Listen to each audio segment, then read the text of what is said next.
Good morning, everybody. Welcome to AIQS Drug Discovery Conference. My name is Regina Barzilai. I'm a professor in electrical engineering and computer science department, and I am an AI faculty lead for Jamil Clinic. This is an organization at MIT that brings together faculty and students who work on machine learning and health. And my slide shows you the logos of all the organizations who help us to put together this conference and supported the research presented here. This will be Patrick McGovern Foundation, DARPA, J-Clinic, and RARE. I wanted, like, as a moment of nostalgic memories, I want to say that just before MIT closed and we start working from home, like I'm now in my house in Cambridge, we did this conference about AI-powered drug discovery and manufacturing. And this is a picture from that conference, and you can see it was like a big conference. We all gathered in person. And I think a lot of things changed since then. And all of us who work on AI and drug discovery changed our thinking because we all worked very hard in the last 6-7 months to develop new algorithms. So I hope that this conference will be a forum where we can share what we've done, all the new stuff published and unpublished that we have developed in the last few months, but also give a broader perspective of the field, of the questions, and what is needed to make AI truly successful in this area. And I just couldn't deprive myself from a pleasure showing this article from Financial Times, which claims by Nathan Benak, I think, which called AI has disappointed on COVID. This article even cites MIT research claiming that, in February, we pronounced the discovery of new antibiotic, and where is exactly AI? So beside the fact that I think this article is truly poorly informed, but many of the people who really are trying to understand, they're trying to understand where is AI in this whole game.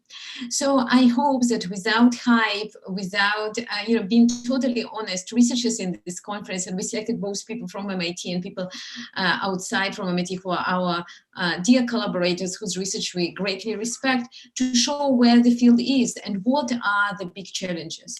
And if I may, as a person who opens the conference and can put whatever she wants in the first 10 minutes, tell you my own perspective, really my own Regina's perspective on where the field is.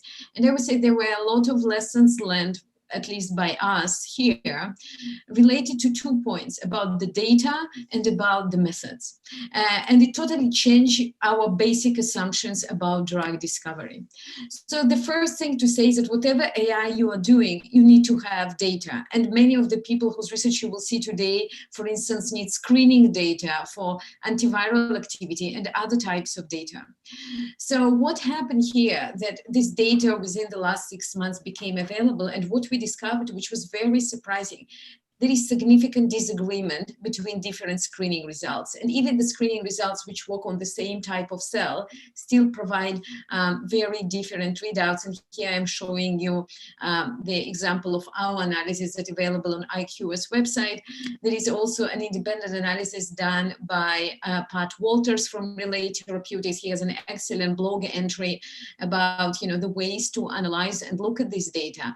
And this is a new reality for all of us, that we are really working with extremely noisy data, and we need to make sense out of this data.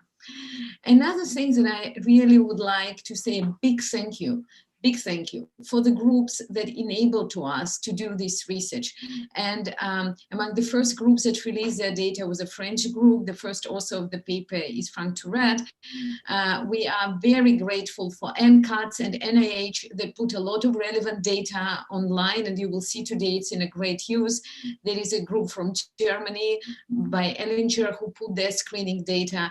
These people enable us to do what we need to do, even though they're not co-authors on this paper. Without this contribution, we could not have done it. And there is here the list of other very helpful resources that we identify that are broadly used in the community. And you can find it on the IQS website.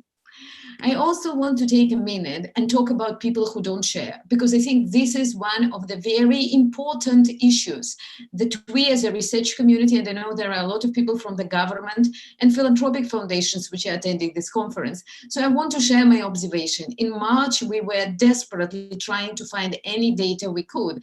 And then I opened Boston Globe and I'm reading about the lab here in Boston that is doing screening. So it's called Controversial BioLab. It's the only one in New England with live coronavirus. I was really excited. We have somebody here in Boston who can share the data. But it turns out that this lab was controversial for different reasons, not because it was in Boston, because despite significant amount of philanthropic funding, of federal funding, none of this data up to date is available publicly to the research community. And the funders of this organization should take notice that in order for us to solve the problem of COVID, researchers actually have to have access to data. Another example of not correct sharing is like this paper from Nature that again has significant federal and philanthropic support that released just part of their data and didn't release the full data. Again, for AI, you cannot just use cherry-picked examples. You really have to use full data. So it's really important for us to think how moving forward we can find a mechanism to share the data widely across the community. Now, I will tell you again, this is my personal perspective about what happened to machine learning methods. And of course, there will be a lot of different research here, but those are my personal observations. So the conference, this AIDM conference that I referenced that we did in February had a lot of papers that focus on de novo design. So we realized you would not see any papers on de novo design in this conference just because, you know, it's not practical to put a new therapeutic molecule like antiviral molecule within very short time. So for some reason, you know, on a short spectrum of time, de novo is not something that will bring us to the cure. The second one relates to virtual screening. So everybody agreed because of the short time and because of the you know, all the constraints, we can only screen around 20,000 compounds which are considered safe, which are already approved by FDA or which are in trials. So in these cases, you can actually do the screening. So virtual screening itself maybe is not the technology. However, what we found out as a new problem that wasn't addressed before the pandemics, it's combinations. Combination had very little machine learning research, and you will see today both groups from MIT, groups from Mila are working on this problem because combination, that's something that first of all shown very effective as antiviral treatment. For instance, for HIV, you can use existing approved FDA compounds, which we understand much better, and hopefully you can produce new cures. And what you would also see here, which we didn't really see in the AIDM conference, is really tight integration between biology and chemistry. Because the screening data is noisy, because we don't have a lot of it, really incorporating biology, understanding the biological mechanism is a way to handle all the issues with the data that currently lacks. And we'll see some really excellent presentations in this area. And finally, I would like to say a big thank you for people who help us put this conference together. Even though it is virtual, it still requires quite a bit of work. This is Ignacio Fuentes that many of you have communicated, and Carly Lugas that created all the communication for the conference. And finally, I would like to thank all the speakers that found time, despite homeschooling, despite all the COVID constraints, to come and find time to give a talk. So thank you, and thank you all for attending. And with that, I would like to introduce our very first speaker. It's a great honor. Our first speaker is Professor Bonnie Berger, who does a lot of interesting research. And in fact, we had a conversation which one of them she can feature. So with that, I would let Bonnie present.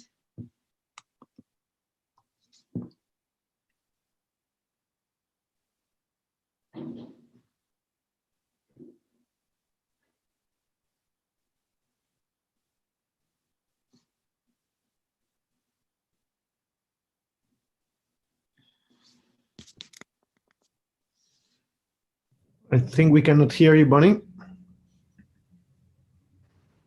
Okay, much of my work has focused on transforming and creating ideas that are from algorithmic thinking to biology. Today, I'll be talking about a way to use machine learning methods from natural language processing to identify ways we can target viruses to develop therapeutics and vaccines. I'm going to put this into slide mode, sorry. So the problem that motivated us is that of viral escape. So when a human is infected by a virus, we make antibodies, shown in blue here, the standard diagram. And these bind to surface proteins on the cell of the virus and are thus recognized by the virus.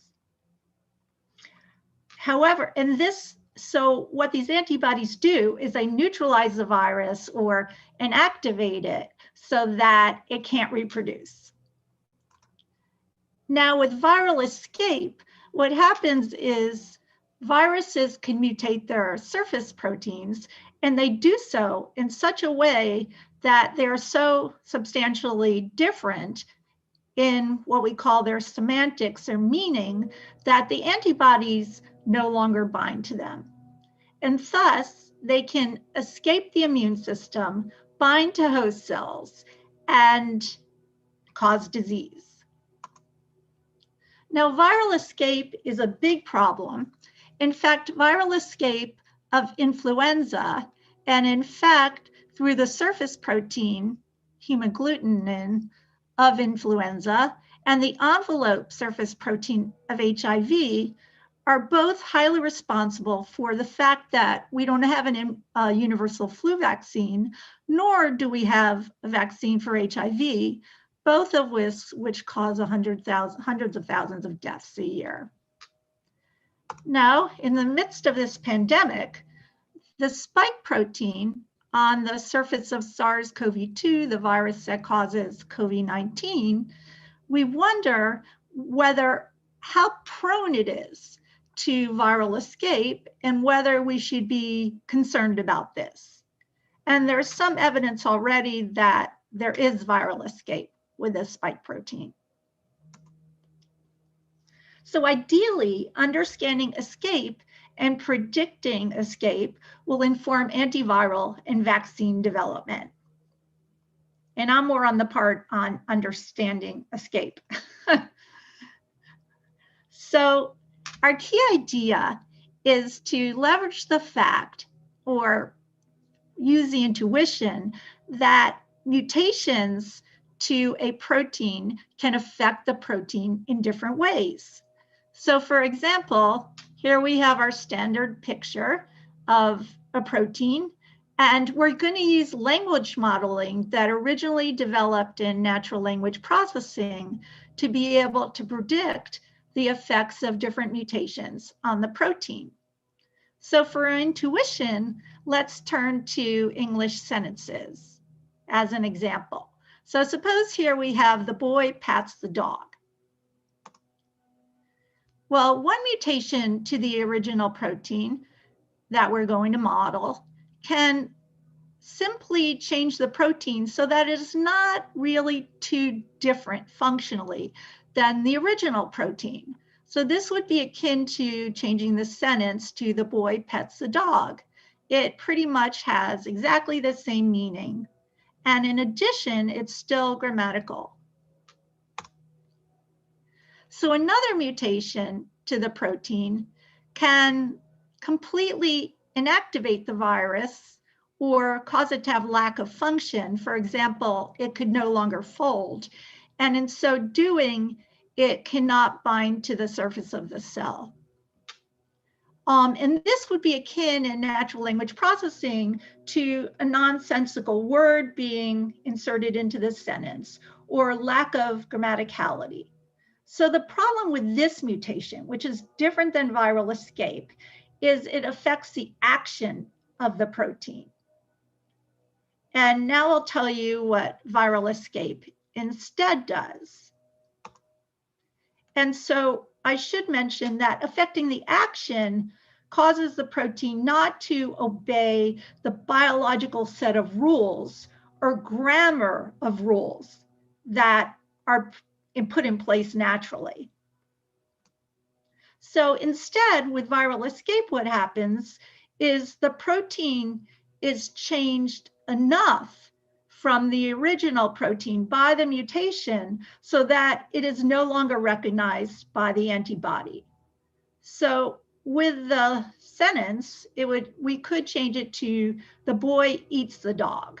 Now, clearly, this has very different meaning than the original sentence, but it also preserves grammaticality, or the grammar of rules that are intrinsic to the English language. So the problem that we came up with is to look for mutations in the grammar of languages, or the grammar of biology, or the rules of the grammar, that also induce high semantic change. And we call this constrained semantic change search. So in other words, we want enough of the change in the semantics or meaning of the protein, but it still is grammatical. That is, it can still infect host cells and cause disease. So our novel approach is that we constructed a single natural language processing model that simultaneously learns both grammaticality and semantics. Now, this model, is not particularly novel in itself, but before this point, people only used it to get grammaticality or fitness of the virus, or predict that, or they used it to interpret semantics or meaning of the virus for antigenic prediction. So what we do is we do both at the same time. We look for a token that the probability that a token is output by this model based on the sequence context around it. This could be the probability of a word based on the words around it in the sentence, or it could be the probability of an amino acid based on the other amino acids in the protein sequence. And so we interpret the output of the model as an approximation to the grammaticality of the original sequence, and the continuous semantic embedding, which is shown here in yellow in this hidden layer, as an embedding of the original sequence, which allows us to quantify how different the original sequence is from the one that we've input to the model. So this gives us a distance calculation in metric space. So, of course, to give a little more intuition for this, to cause viral escape, it needs to be that we have high grammaticality and we have high semantic change. And that we get out of this model. So as an example, let's suppose we train on newspaper headlines. And the original headline is "The Australian dead in Bali." So the semantically closest headline, according to our model, is "Aussie dead in Bali." And you can see there's not much change in meaning between those, but they're both still correct grammaticality wise. So when we're trying to look for those mutations that are prone to viral escape, our constrained semantic change search model proposes the following change: Australian ballet in Bali. You can see this has a very different meaning from the original headline, but it's still correct grammar-wise. So what we've been able to do with this model, and I want to say that this model will be appearing in NeurIPS 2020, and the reviewers and editor were very excited about its contribution to biology, and it probably wasn't done in this way for natural language processing because there was no reason to preserve grammaticality and semantics. So one thing we can do with this model is that we can take all sorts of sequences that are homologous to the spike protein from a host of species, and we can show their embeddings in UMAP two-dimensional space. So each of these is a sequence, each of the points. And the cool thing is that we can visualize these semantic embeddings. This has nothing to do with grammaticality. It's just what this hidden layer in our model outputs. And we can see that similar sequences, meaning similar semantic sequences, are close to each other. For example, the human MERS-CoV virus is close to camel, where it's zoologically known to originate from. SARS-CoV-1 is close to civet and bat, and SARS-CoV-2, related to the pandemic, is close to bat and pangolin. Another thing we can do is that we can predict escape mutations by not training on those known escape mutations or those verified experimentally. We do not train on those. And that's known as an area called zero-shot learning, which is a really challenging area of machine learning. So here we plotted a mutation to each point in influenza virus hemagglutinin based on our model's predicted score of grammaticality on the x-axis and semantic change on the y-axis. And we have a priority score for our model that goes from darker color to lighter green to yellow. And that's, okay, so, and we color the mutation points based on the model's prediction. So notice that the experimentally validated mutations are shown with red X's. And there's tremendous agreement between the escape predictions that have been experimentally validated and those predicted by our model, which is what we want to see. We also compared our model to state-of-the-art models that also could be used for escape prediction. So the lighter ones are based on, let's say, just looking at the grammar of the model, as I said, or the fitness. And those show that they run on both types of influenza and show these models have these viruses, the surface proteins have high fitness, and they associate that with high escape potential. The medium gray models, one of which is ours and appealed in ICLR 2020, show that those with high semantic change are associated or somewhat with escape prediction. But if you look at our CSCS model, here shown in dark gray, we see that it is highly predictive of escape potential for these two influenza surface proteins. And similarly, for the envelope protein on the surface of HIV, and for spike, we get much higher prediction of escape for the spike protein in general. And in fact, and we also get it for the receptor binding domain. And I'll go into this a little more on the next slide. So the idea is that we want to use this idea to help develop therapeutics and vaccines. And we want to identify, to do this, target regions that are less prone to escape.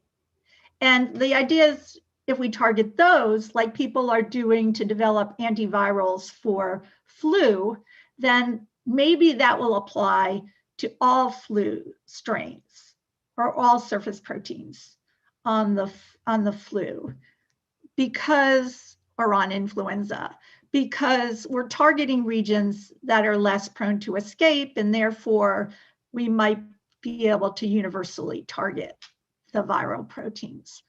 So here we see that the stalk region has low escape potential, whereas the head region in both influenzas has high escape potential. So in this case, we'd want to target the stalk.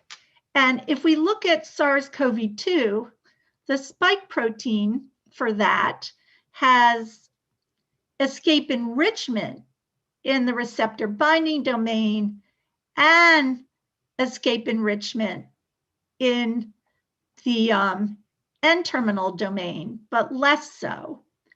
And the receptor binding domain has high escape enrichment.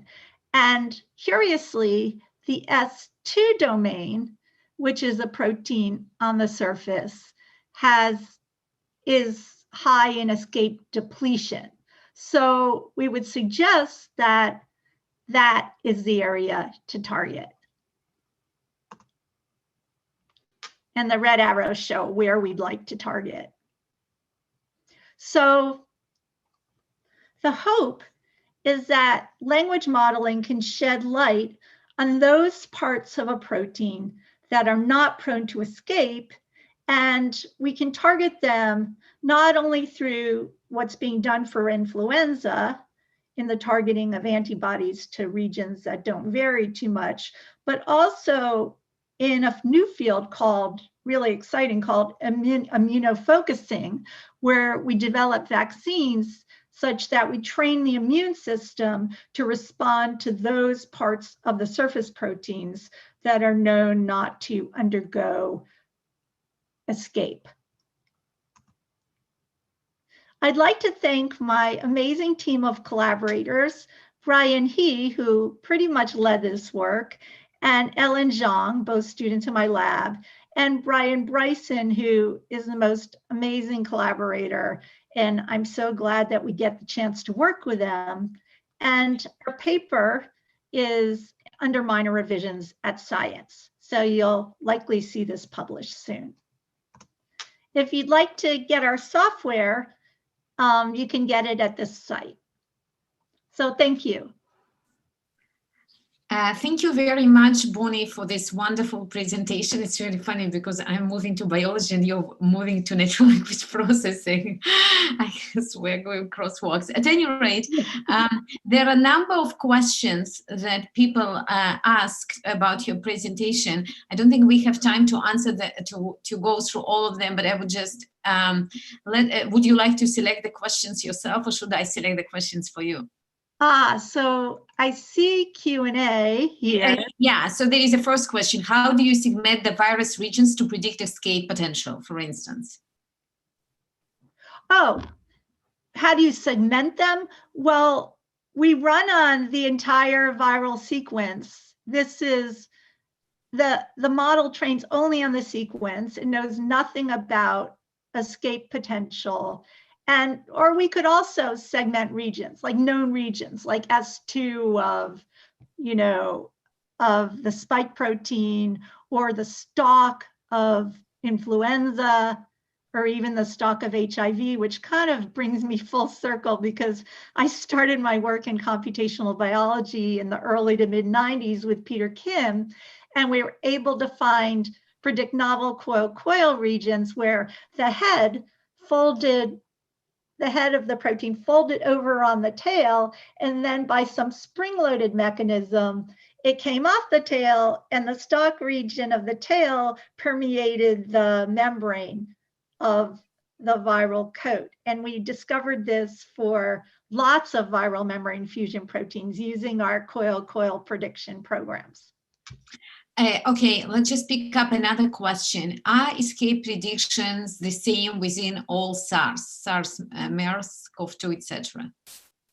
Well, we did show that slide where our model used the predictions in embedding space, which would just be the semantics and meaning, and we did validate that it was close to others and their similar types.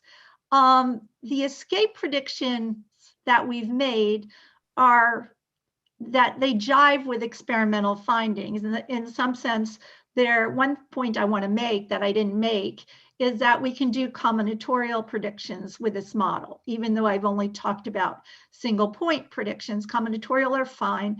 And there's been a paper for HIV that just came out that shows that, not HIV, for SARS, that 4 predictions are known to cause antigenic response of the virus.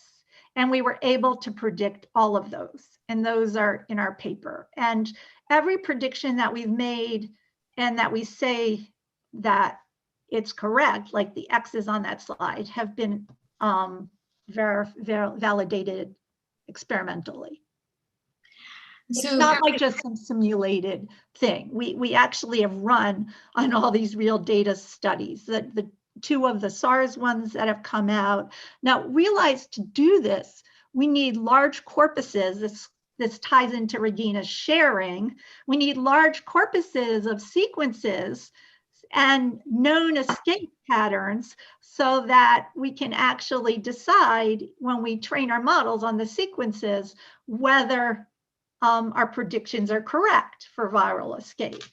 So it'd be really nice that everyone shared their data because we don't have much on escape yet. We don't know much even about SARS. We saw that one study, thank goodness it came out in our last stage of review, but we don't know much. So, Bonnie, there are lots and lots of questions. If you have time, you're welcome to reply to the answers. We have to move to our new speakers, but thank you so much for excellent presentation. Thank you, Bonnie.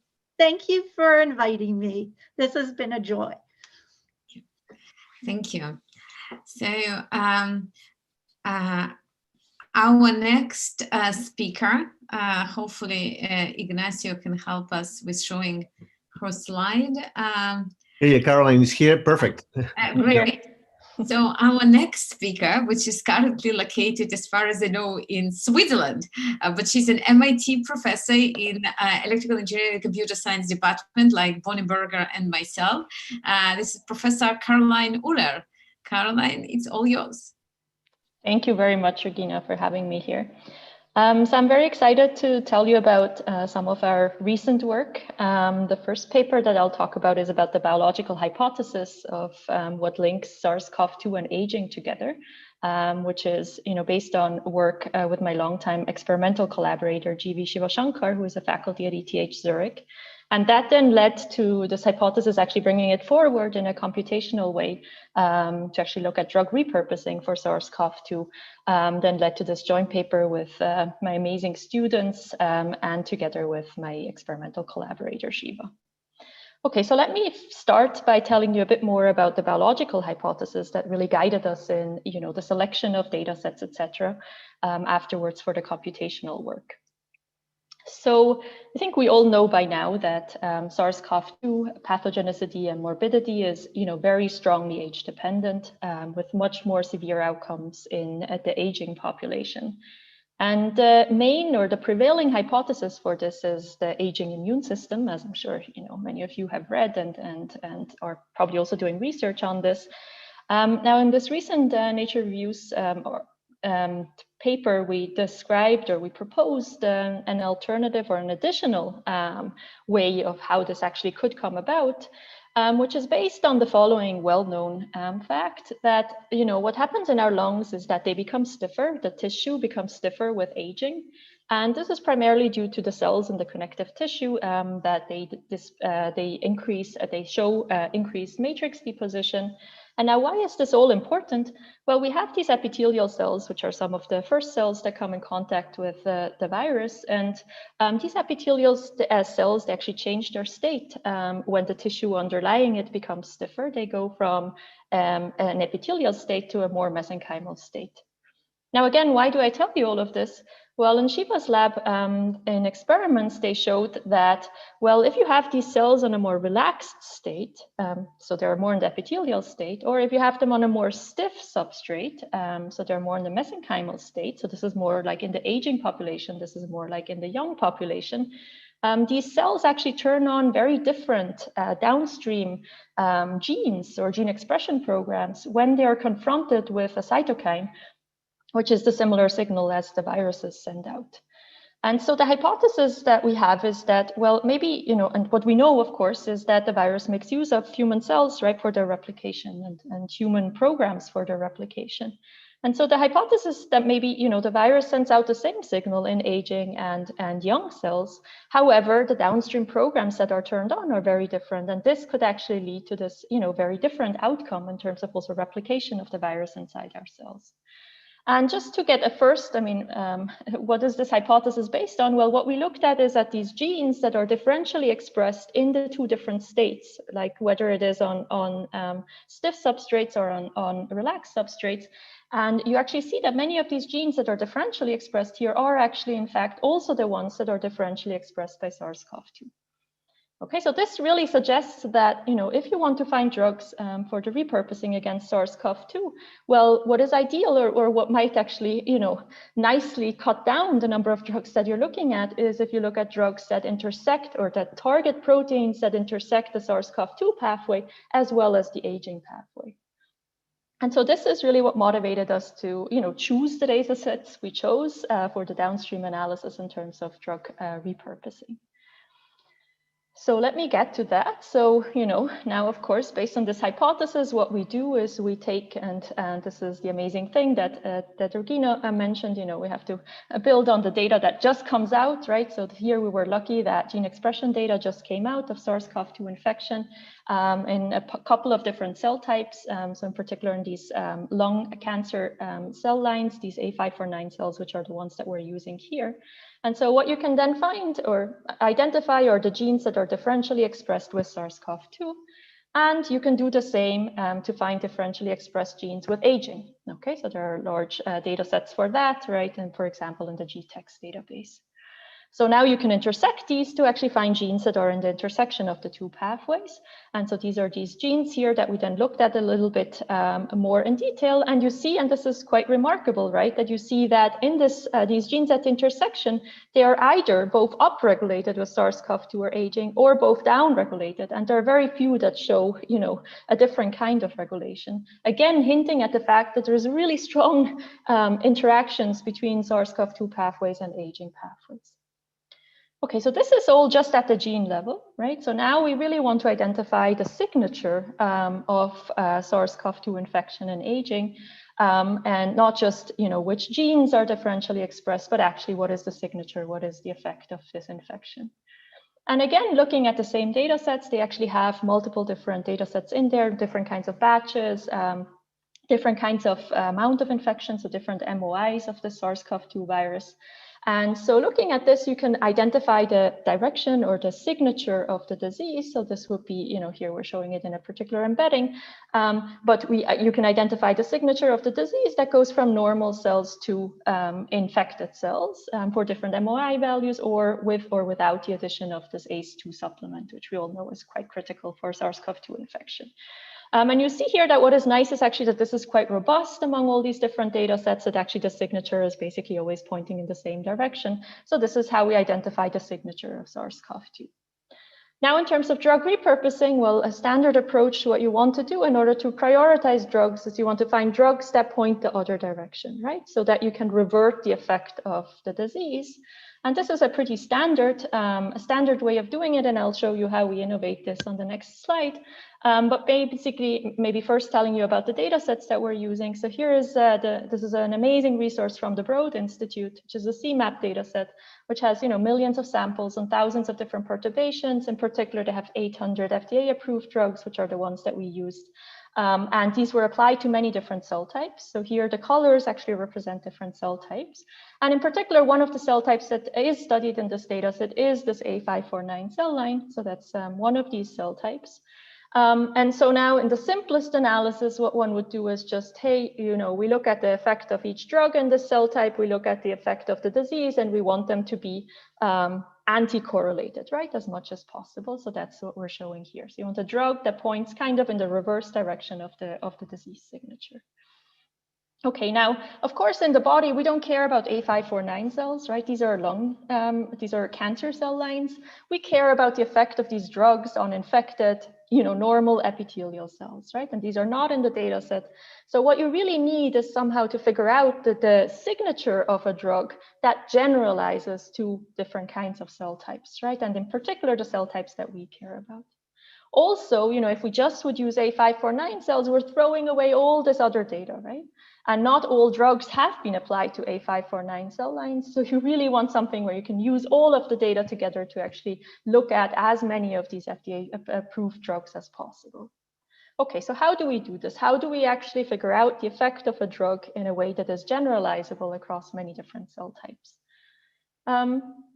So if you think about this problem just from a machine learning point of view, this really kind of smells like a style transfer problem, right?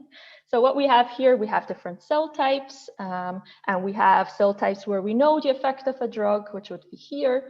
And we have another cell type, which is this, SARS-CoV-2 infected lung epithelial cells, where we would like to predict what is the effect of this drug when you apply it. And that's very similar to when you have like neutral faces and smiley faces, and you use, for example, an autoencoder or a GAN to figure out what is the direction of adding a smile. And now, for example, in an autoencoder, you add this particular direction here to a neutral face, right? And you decode this new point from the latent space back to the image space, and out actually comes a smiley face. Okay, so that's exactly what you would want to do with drugs. So I know the effect of a drug on a particular cell type. I now want to figure out what is the effect of this drug on a new cell type. Well, let me do this in the latent space by just moving over the vector corresponding to drug effect over to the new cell type. Now, of course, all of this can only work if these vectors are aligned in the latent space, right? If drug A points into the drug A applied to cell type 1 points in the same direction as drug A is applied to cell type 2. Now, the amazing thing is that we can test this, right? Because we do have the CMAP data set, which has many, many drugs that are overlapping, that are applied to one cell type and also to the other cell type, so that we can actually look at how they are aligned in the latent space. Now, I can already tell you that in general, when you just use autoencoders, they're actually not going to be very well aligned. And they're basically just aligned as well as if you use just the original space itself, okay? So now what we're going to use to make them better aligned is some insights that we just recently published in a PNAS paper on autoencoders and what kinds of functions autoencoders are learning. And so let me just give you a little bit of insights on that, because that's really the main insights we're using in order to build architectures for autoencoders that really align these drugs much better than the usual autoencoders. And so this is just very, very briefly, what is this insight? So maybe a bit counterintuitively. So usually autoencoders, right, they go from a higher dimensional space, say images, to some low dimensional space here, back to the high dimensional space, because they're trying to get a low dimensional representation of your data that is informative, that captures as much as possible of the original data. Now we're doing something maybe not so intuitive. We're going to go from our high dimensional space, which could be an image or RNA-seq, to an even higher dimensional space, and then back to the original space, okay? So we're embedding our data into a higher dimensional space than what you started off with.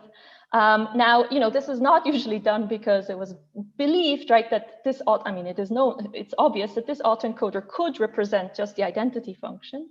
But it actually, what we showed in this paper is that it actually doesn't, okay? It doesn't, when you train it, it doesn't learn the identity function. It actually does learn some representation in a higher dimensional space that is actually an interesting representation, and in particular, interesting for aligning drug vectors. Now, why is it interesting? And what does it learn? Okay, so just for some intuition, what you can do is you can take an image. So the interesting thing about autoencoders is that you can iterate the map. I can take an image, out comes an image. I can put it back through the autoencoder and iterate it and see what comes out. Okay, So now the standard application of autoencoders, you know that if you take an image, you know, we took a training example, added a whole lot of noise to it, and you plug it through the autoencoder, out comes something that is denoised, right? That looks very similar to what you put in, but a little bit denoised as before. So it learns something that is very close to the identity function in general, but it actually doesn't learn the identity function. So if you iterate the map, you will see that out comes a training example, okay? So what this means is that autoencoders learn maps that are contractive at the training examples. Okay, so that whenever you put in something, it will actually output an image that is a little bit closer to one of your training examples. Now we have a proof for this, you know, in this setting here with being attractive to points. But now, of course, what is the intuition if you want to make vectors more aligned? Well, you know, these things, what we showed here is that it aligns new points to something that you've already seen before, right? By moving it a little bit more closely to a similar point, to a similar training example. Well, maybe this also works for vectors, okay? So maybe, you know, if you use an overparameterized autoencoder, vectors that are already kind of similar will now become more similar to each other, meaning more aligned to each other. Well, and that's exactly what happens. Okay, so let me show you here. So what we did here is we take two different cell types and that actually have the most drugs applied to them in the CMAP dataset. And we look at each drug and we just measure the correlation between the effect of the drugs in the latent space. Okay, so you would, if they're very well aligned, you would like to see it a lot of points at +1 or at -1, right? Then the vectors would be very well aligned. So what I'm showing you here is the correlations of these vectors in the original space, so without embedding into the latent space, and versus the standard autoencoder, this would be a lower dimensional embedding. And so what you see here is that, you know, all these correlations are along the diagonal, meaning that, you know, doesn't really matter. You can do it in the original space or in the latent space. Nothing really happened to these alignments. However, here in the second panel, if you actually use an overparameterized autoencoder, you see that suddenly you have many more points up here and many more points down there. Well, what this means is that these vectors are actually much better aligned now. And in fact, the alignment is very similar to what you would get by just using the first and the second principal component. But that means you're throwing away basically all of the data, right? It has no signal in it anymore. You can basically not reconstruct anything that you had before.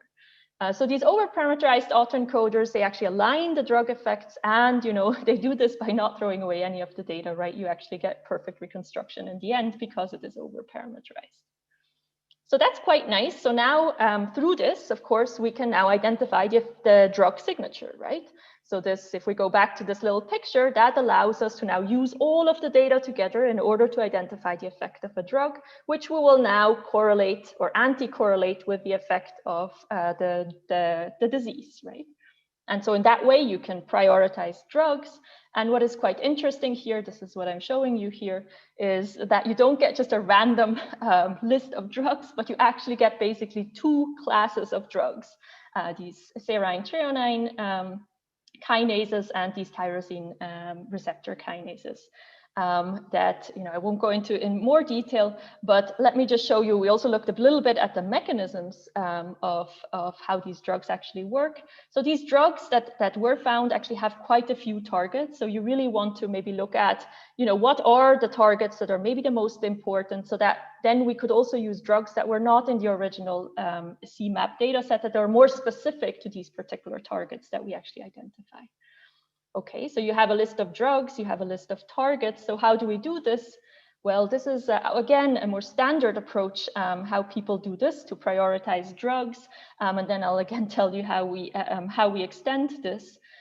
So the usual approach is you take your large protein-protein interaction network, right? We have already the genes that are differentially expressed by the disease and by aging. And now we just look at the subnetwork that has most of these genes in it. And we look at which drugs actually target genes that are central in this particular subnetwork that is the most affected by the disease. Okay, this is known as the interactome.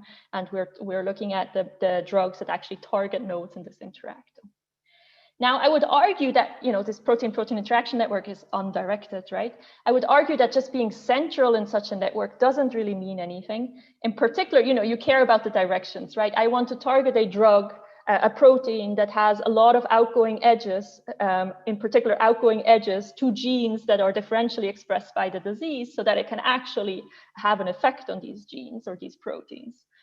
So you certainly don't care about drugs that look like this, right? That target a gene or a protein where there are a lot of edges that are directed inwards. You care about these kinds of proteins, right? Or these kinds of targets that have a lot of outgoing edges that point to or have downstream genes that are really affected by the disease. And so what we did is we added a causal analysis. So we actually took this undirected graph and learned a directed graph based in this case on single cell RNA-seq data. We did this in these A549 cells. We also did it in the cells that we actually have in our body, and these AT2 cells, the normal epithelial cells. And in fact, in both analyses, you get the same target that is the most upstream to the most differentially expressed genes, which is this RIPK1. What is quite interesting is that actually if you remove aging from the analysis, okay, you don't filter out your genes based on aging, RIPK1 actually becomes completely peripheral. I should also tell you that if you remove the effect of aging, you actually get here a drug list that has all kinds of classes of drugs. So this is a really important filter for the drug list, and also, of course, here for figuring out the targets. And what is quite interesting, and this is nothing that we put into our analysis, there was this really nice paper that came out earlier this year where they identified which proteins in our body can actually bind to SARS-CoV-2 proteins, and RIPK1 was actually one of these. Okay. Now, RIPK1, you know, we looked at it a little bit more in terms of the biology. It's a really exciting protein. I came to really like it, and we're currently looking at it a little bit more.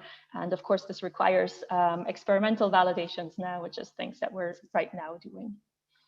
So with that, I'll end. You know, we applied or we developed this drug repurposing platform to look at SARS-CoV-2, but obviously this can be applied much more generally. I mean, all you need is this expression data of the normal state and the diseased state, and then all we're using are different data sets that are publicly available, like these protein-protein interaction networks, the CMAP data sets to get the drug signatures, and then the drug target data to figure out, you know, what are the targets of each drug in this protein-protein interaction network. And so with that, let me end, and I'm just have here the references to these papers if you want to look at them. And thank you all for your attention. Caroline, thank you. Thank you very much. I really know that you've done so much since, you know, I looked at the paper. It's very, very interesting work. And it's really lovely to see how, you know, the new development of algorithms really make a difference here. And this is one of the points that we hope to show to the broader machine learning community. There is a huge space of method development which would have real impact and understanding of biological phenomena, and I think your work and the work of your group really is a beautiful illustration of this point. So we are kind of running out of time, but I would allow just one question if we have a question for Caroline. I've seen also that Bonnie very kindly replied to questions in the chat. Let me see if there is any. Okay, I will select one question. Are additional constraints required to make the over-parameterized autoencoders to land latent space where drug effects are aligned? Yeah, so the interesting thing is no, right? So all we use is just over-parameterization. Now, of course, you could add, if this doesn't work and doesn't give you enough alignment, this is something that we're now playing around with. You could add additional constraints, but the interesting thing is that what we're also trying to prove is that this is sufficient, right? So this seems to work very well for the CMAP dataset. Thank you. So we have two other questions. If I may, I would just ask another one. So there are RIPK1 inhibitors in clinical trials. Are you looking to make and test these compounds? Yes, so there are, and in particular, there are very specific inhibitors of RIPK1, which is why we really cared about identifying, you know, some of the targets, right? So that we don't take these drugs that have so many other targets as well. And yes, we're certainly, this is something that we're trying out, but you know, the experiments are a bit more difficult, right? Because you want to do co-culture systems that are actually of the aging lung. and not just of the young lung. I think this is something that is really exciting going forward, and you know, are experiments that people should be doing, and not just these standard co-culture systems where you apply a drug, because it seems like it matters, right, what the mechanical state is. So if you just take standard cells, they will probably not show the right effect. So thank you very much, Caroline. If you can answer, there is some other questions that we unfortunately have time to ask. So thank you for an excellent talk. Thank you. Okay. Our next speaker is Professor Marinka Zidnik from Harvard University, which is quite close to MIT, both geographically and in terms of collaborations. So Marinka, I would let you start. Great. Hello, everyone. Thank you so much, Regina, for this invitation. It's my pleasure to be here today. So today I will talk about graph neural networks for COVID-19 repurposing. So the problem of drug repurposing is something that does not need to be strongly motivated to this audience here. Given the disruptive nature and speed of the pandemic, the traditional methodologies that rely on development and iterative development of drugs are really not feasible these days. And so we need new strategies that can rapidly identify repurposing opportunities and then be quickly deployed in real world. And so the question that we are tackling here is really, how can we find these new tricks for drugs that are already in the market or that are in later clinical stages of drug development, and how can we repurpose them in a much more fast manner at the pandemic scale to COVID-19 in particular. And so there are a number of challenges that need to be solved to realize this vision. And the group of challenges I'll be focusing on in this talk is related to understanding the effects of drugs and really leveraging that understanding in order to prioritize drugs for their efficacy in treating COVID-19. So the effect of a drug is not really limited only to molecules to which the drug directly bind in the human body. Instead, the effect of drugs propagate through underlying biological networks. And similarly, diseases are often not independent of each other, but there might be a number of genes that are shared across quite distinct diseases. And so because of that, effect of a drug on a disease is inherently a network phenomenon.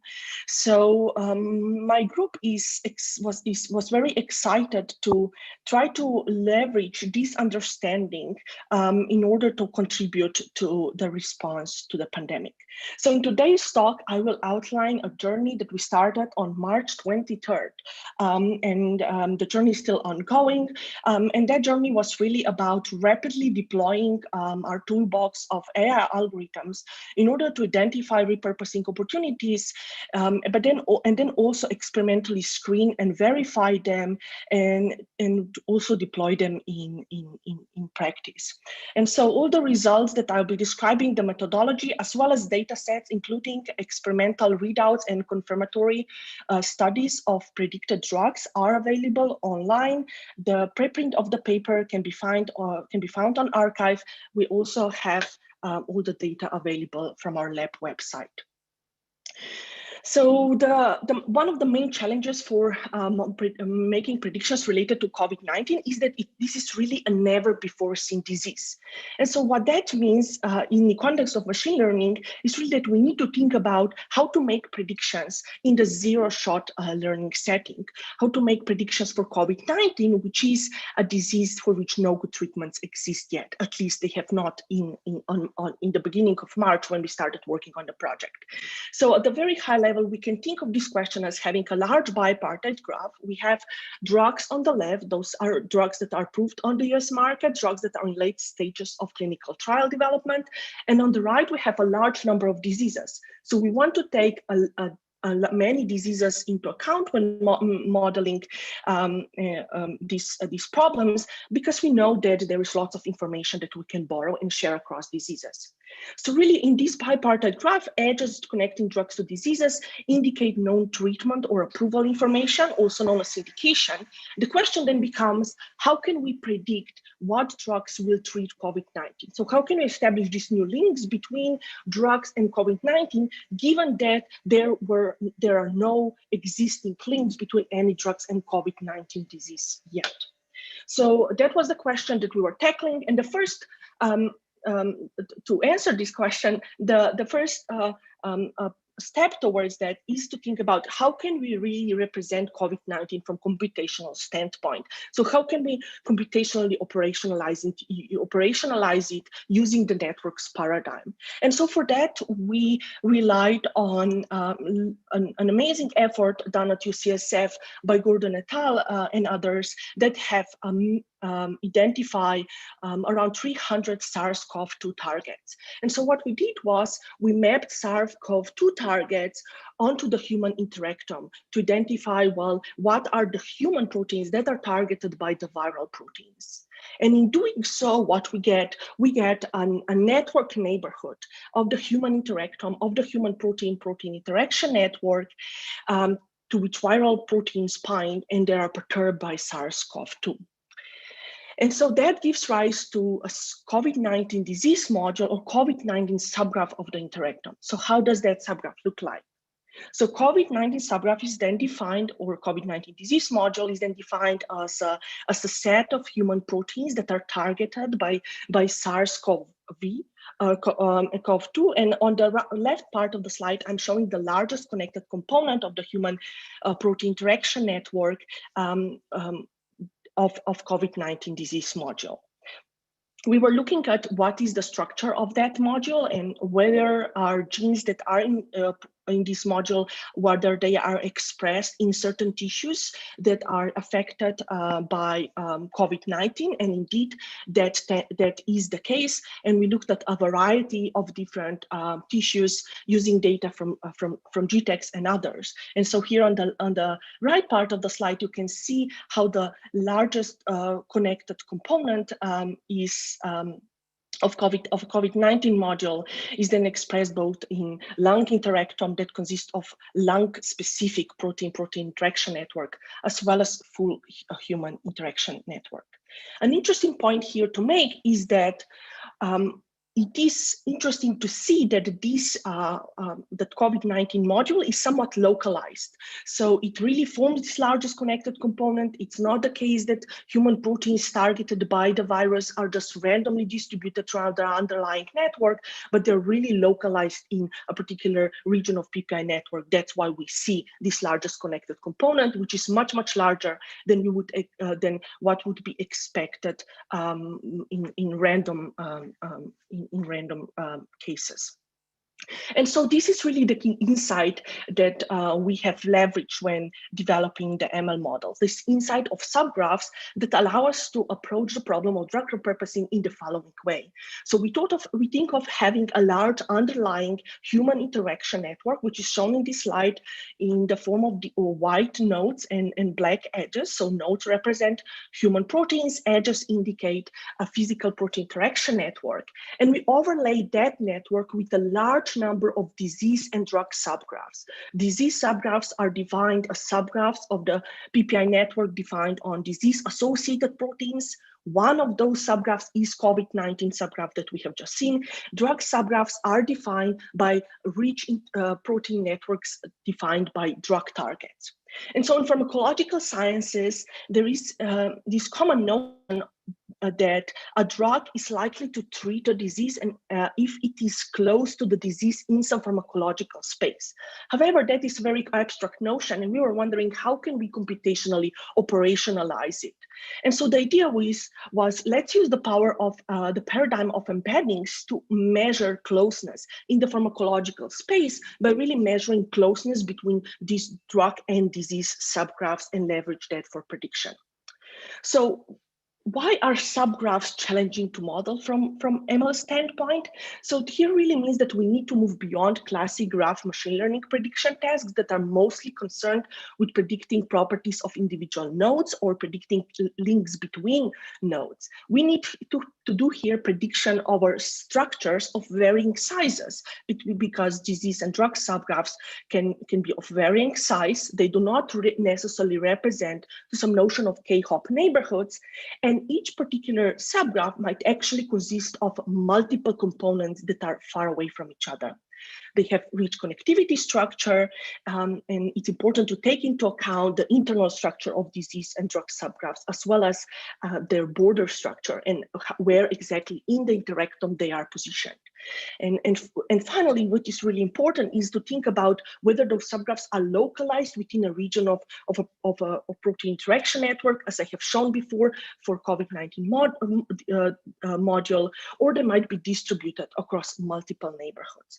So these were some of the challenges that have motivated development of our method that allowed us to take as input a large number of drug disease subgraph pairs shown on the left, and then learn powerful embeddings for those drug and disease subgraphs, and then leveraging those embeddings in order to predict whether a particular drug should be indicated or contraindicated for the disease, and really making those training the model on known information about approved drug indication, drug disease pairs before applying it to COVID-19. And so the model that allows us to do that is called SubGNN. It stands for subgraph neural networks. And the idea here is really that we specify powerful neural message passing schemes that propagate neural messages from drug and disease subgraphs down to the underlying a graph, which is in our case rich protein interaction network, and then aggregate information from neighbors and neighboring proteins in that interaction network, and then pass those messages back to drug and disease subgraphs. And that in doing so, we really operationalize the concept that the effects of drugs are really not limited only to proteins to which they directly bind, because we can propagate those neural messages along the underlying protein interaction network. And we take into account a variety of interesting subgraph topology that I mentioned before when describing the challenges. So what we did in March was then we run and use those algorithms to learn an embedding space of drugs and diseases, including COVID-19. And then we asked, well, where in that embedding space COVID-19 can be found, and where, or the subgraph of COVID-19, where does it embed, where is it embedded, and what are neighboring drugs and diseases. And so that allowed us to start formulating prioritized lists of repurposing opportunities for COVID-19 by looking at what are closest drugs to COVID-19 embedding in that space. So in order to get some understanding into how good our predictions are when we make them, we first start off a computational setup and before we proceeded with experimental verification. So our computational setup back in March and April was that we really wanted to first use some computational strategy to get understanding into the potential accuracy of our predictions. And so for that, we use the following proxy for ground truth information. We monitored drugs that were at that point in time in April under clinical trial development, under clinical trial tests for COVID-19. And there were actually a number of clinical trials, and that is really those clinical trials in many ways capture the medical community assessment of drugs. What drugs might potentially work for COVID, not really what drugs actually work for COVID. And so because of that, that was a very weak, perhaps bronze standard proxy that we use for ground truth information to get some understanding in how accurate our predictions are before proceeding with experimental validation. So in April 15, we finalized our predictions. We released those predictions and shared them with biomedical community, as well as we wanted to, we looked at clinical trials in order to see where our predictions stand at that point in time. And so this slide is showing on the left part, the true positive versus false positive rate, a variety of different prediction pipelines that we tried out where we used clinical drugs under clinical trials development as grounded information to calculate performance. So we employed a number of algorithms that were developed in the last 20 years or so from the field of network medicine and network biology, including many popular proximity diffusion-based metrics. And what I'm highlighting here on the left part are 4 prediction pipelines that are actually graph neural network-based methods that really have performed outstandingly well, and that has motivated us that while all predictive pipelines have some predictive signals, graph neural networks are particularly strong predictors, and that has then motivated us really to push forward those predictions to experimental validation. So in April 15, we generated this ranked list of repurposing candidates. Here I'm just showing a top list of drugs that were predicted by our final algorithm that we call CRank, that has prioritized and aggregated a number of different ranked lists. And we were then wondering really, well, how can we take that list and really move beyond just computational in silico prediction of our algorithms? How can we show that they are really that they have strong signal beyond just assessment in clinical trial data? And so for that, we teamed up with National Emerging Infectious Disease Laboratories at BU, and our colleagues at BU Needle were excited to experimentally validate our predictions. So they took 918 compounds that were that constituted a top part of our prediction lists, and they screened those compounds for efficacy against SARS-CoV-2 in vivo E6 cells. So these are cells that are epithelial kidney cells of African green monkey. And out of 918 compounds that they have experimentally screened, 800 had no detectable effect on viral infectivity, 35 were cytotoxic to host cells. So that means that really those are drugs that would kill human cells, so they are not good candidates. 37 drugs had strong effect, being inhibiting viral growth and keeping human cells alive, and they were active over a broad range of concentrations and drug dosages, and 40 had weak effect on the virus. And so by because our collaborators were willing to generate this large screen, then we were able to really go back again and say, well, given now these ground truth gold standard labels, because these are really about how these 918 drugs work for COVID-19, where do we find these drugs in our predicted lists? Are really predicted close to the top, and what is there anything common to those drugs?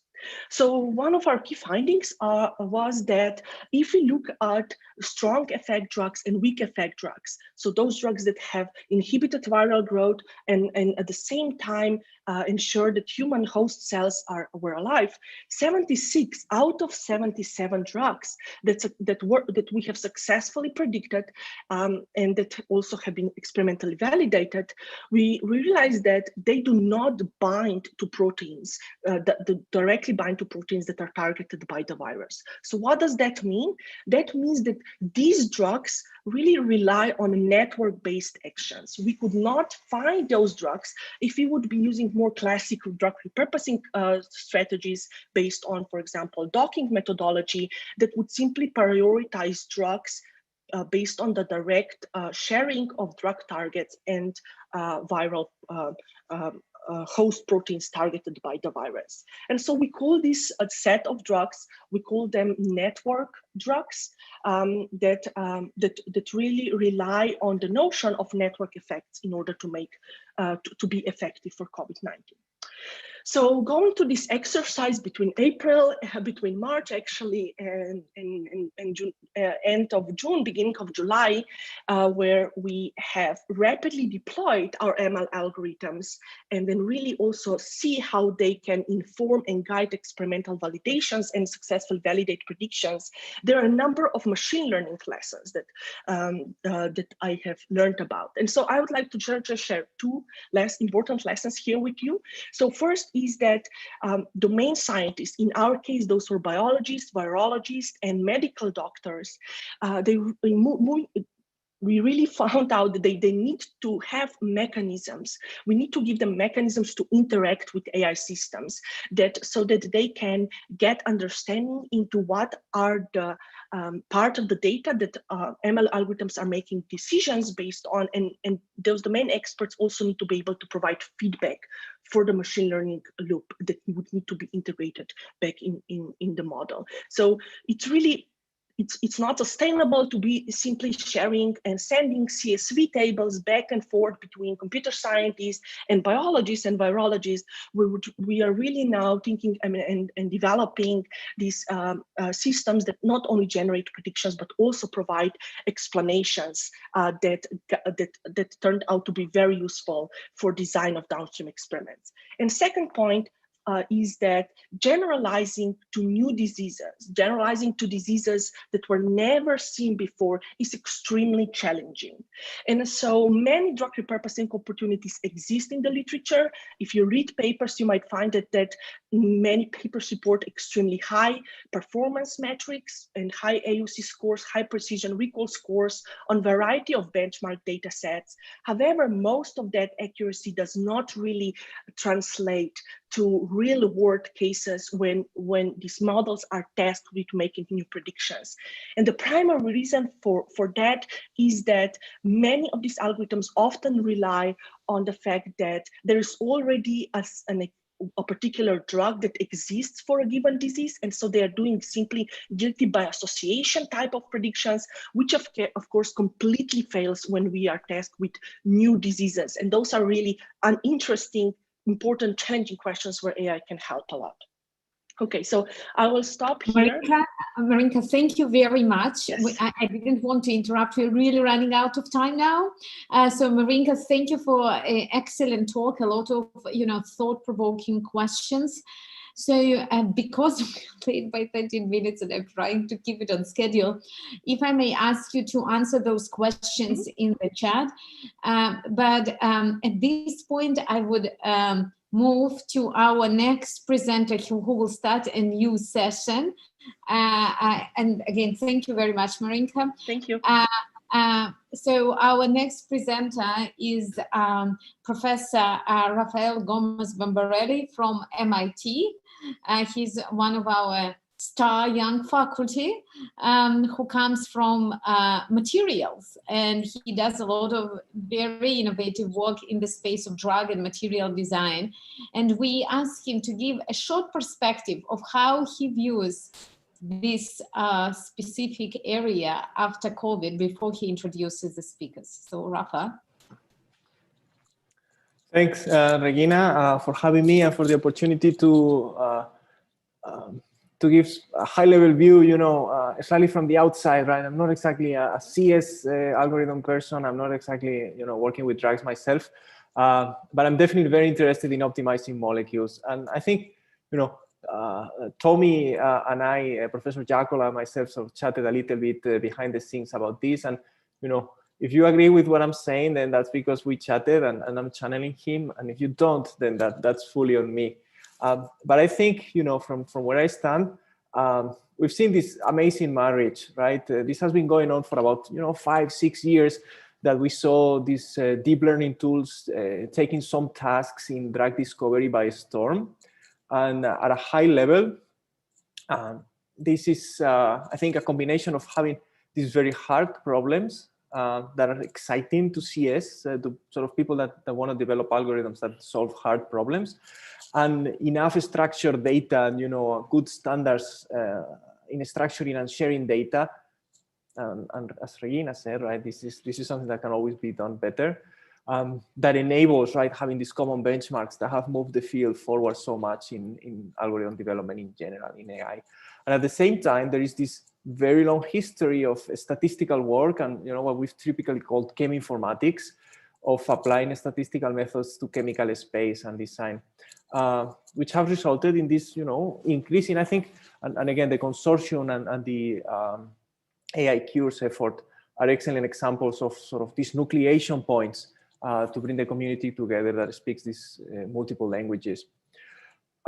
That said, I think, you know, we can all agree on systemic challenges that existed even before AI came to drug discovery, and they have to do with the scarcity and multimodality of data. I mean, we've seen, right, most of the speakers so far have used data that comes from different types of assays and connects different types of inputs and outputs.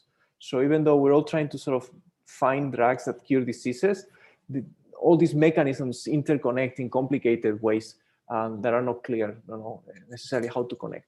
Like Regina said, biology is surprisingly noisy. You know, I come from the physical sciences, and, you know, our results are typically good to numerical precision, but that's not the case, right? And this is something that the algorithms and us as practitioners need to be aware of. And I think a key point too is that late failure, which is sort of the more pervasive and the more severe failure mode, is where the data is most scarce, right? So failing at later stage clinical trials is what hurts the most, but is where the least data is. I think on the great successes of machine learning technologies in drug discovery, I think we can sort of summarize them at getting good at black box interpolation over known regions of chemical space. So given a big high throughput screen, a machine learning model can be trained that effectively interpolates in that space. And I think from my perspective, and again, I think people with other interests and other domains of expertise can, you know, maybe swap some of these. But I would say the graph convolutional neural network architecture has been very effective, right? We've seen it very effective for metabolic pathways, and it's been definitely very effective for molecular property prediction. And again, other, you know, even bigger models borrowed from natural language processing like transformers are also good at this task. So I think we've gotten pretty good at property prediction, and this is a tool that is, you know, nearly consolidated and making its way to the practitioners out there. I think reaction prediction and retrosynthesis planning, again, everything can be done better, but it's a place where I think we're close to, you know, maybe claiming victory even, or having these very sophisticated and stable tools that the community can use. I think something that I feel is very exciting, but it's not quite there in this sense, are you know, machine learning models that suggest drugs. And they typically, you know, for the same reason of the black box interpolation in known chemical space, these models are struggling to find out with sort of reasonable molecules, right? What they invent is not in the same manifold as the data we show them to train. And I think ADMET is something that relates to the late stage failures. And I think to a degree looks a lot like property prediction. It's just that we have less data and multiple modalities of failure that perhaps is hard in terms of data, but maybe not so much in terms of you know, algorithm development. And as for the challenges going forward, I think we can assign, you know, the tasks, the current challenges of giving more interpretable and verifiable predictions, right? How do we interrogate what the model is thinking, and how do we verify that it's not just, you know, suggesting random ideas just because it didn't have good training data in that region, and to generalize. Like I said, all these models are typically overfed to some manifold of chemical space and suffer catastrophically when we move them out. So we could say that they don't know what they don't know. But this is the thing, we as domain experts do know a lot that the models are not being exposed to. So we'll hear talks today that broach and you know, tackle various aspects of this, right? That use the physics of molecular structure to understand the role of three-dimensional molecules, right? How the shape of molecules affects what they do, or how the 3D molecular structure of their targets matters, right? What the binding events are, what the targets are, or, and I'm going almost in the order of speakers later, what the mechanisms are, not just an activity number, but trying to interrogate the neural network about what pathways or what mechanisms it's using.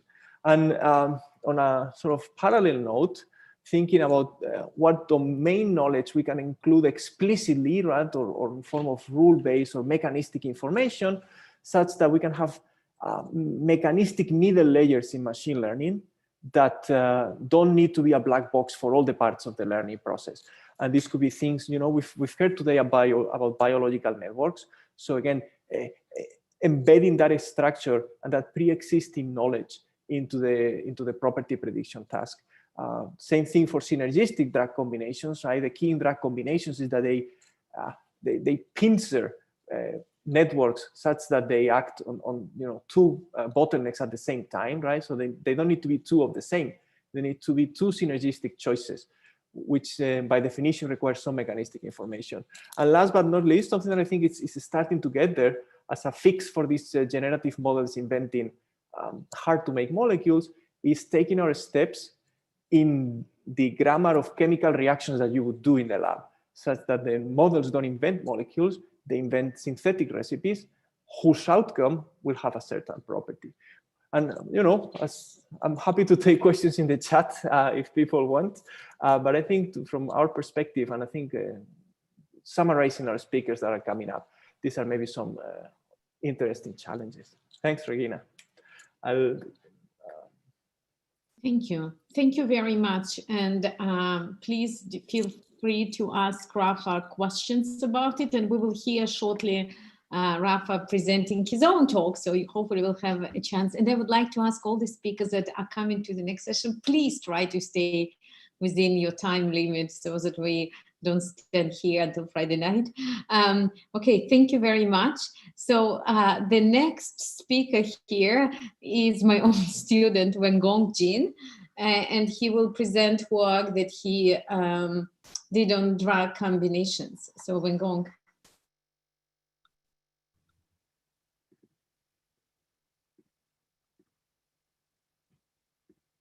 Hello, everyone.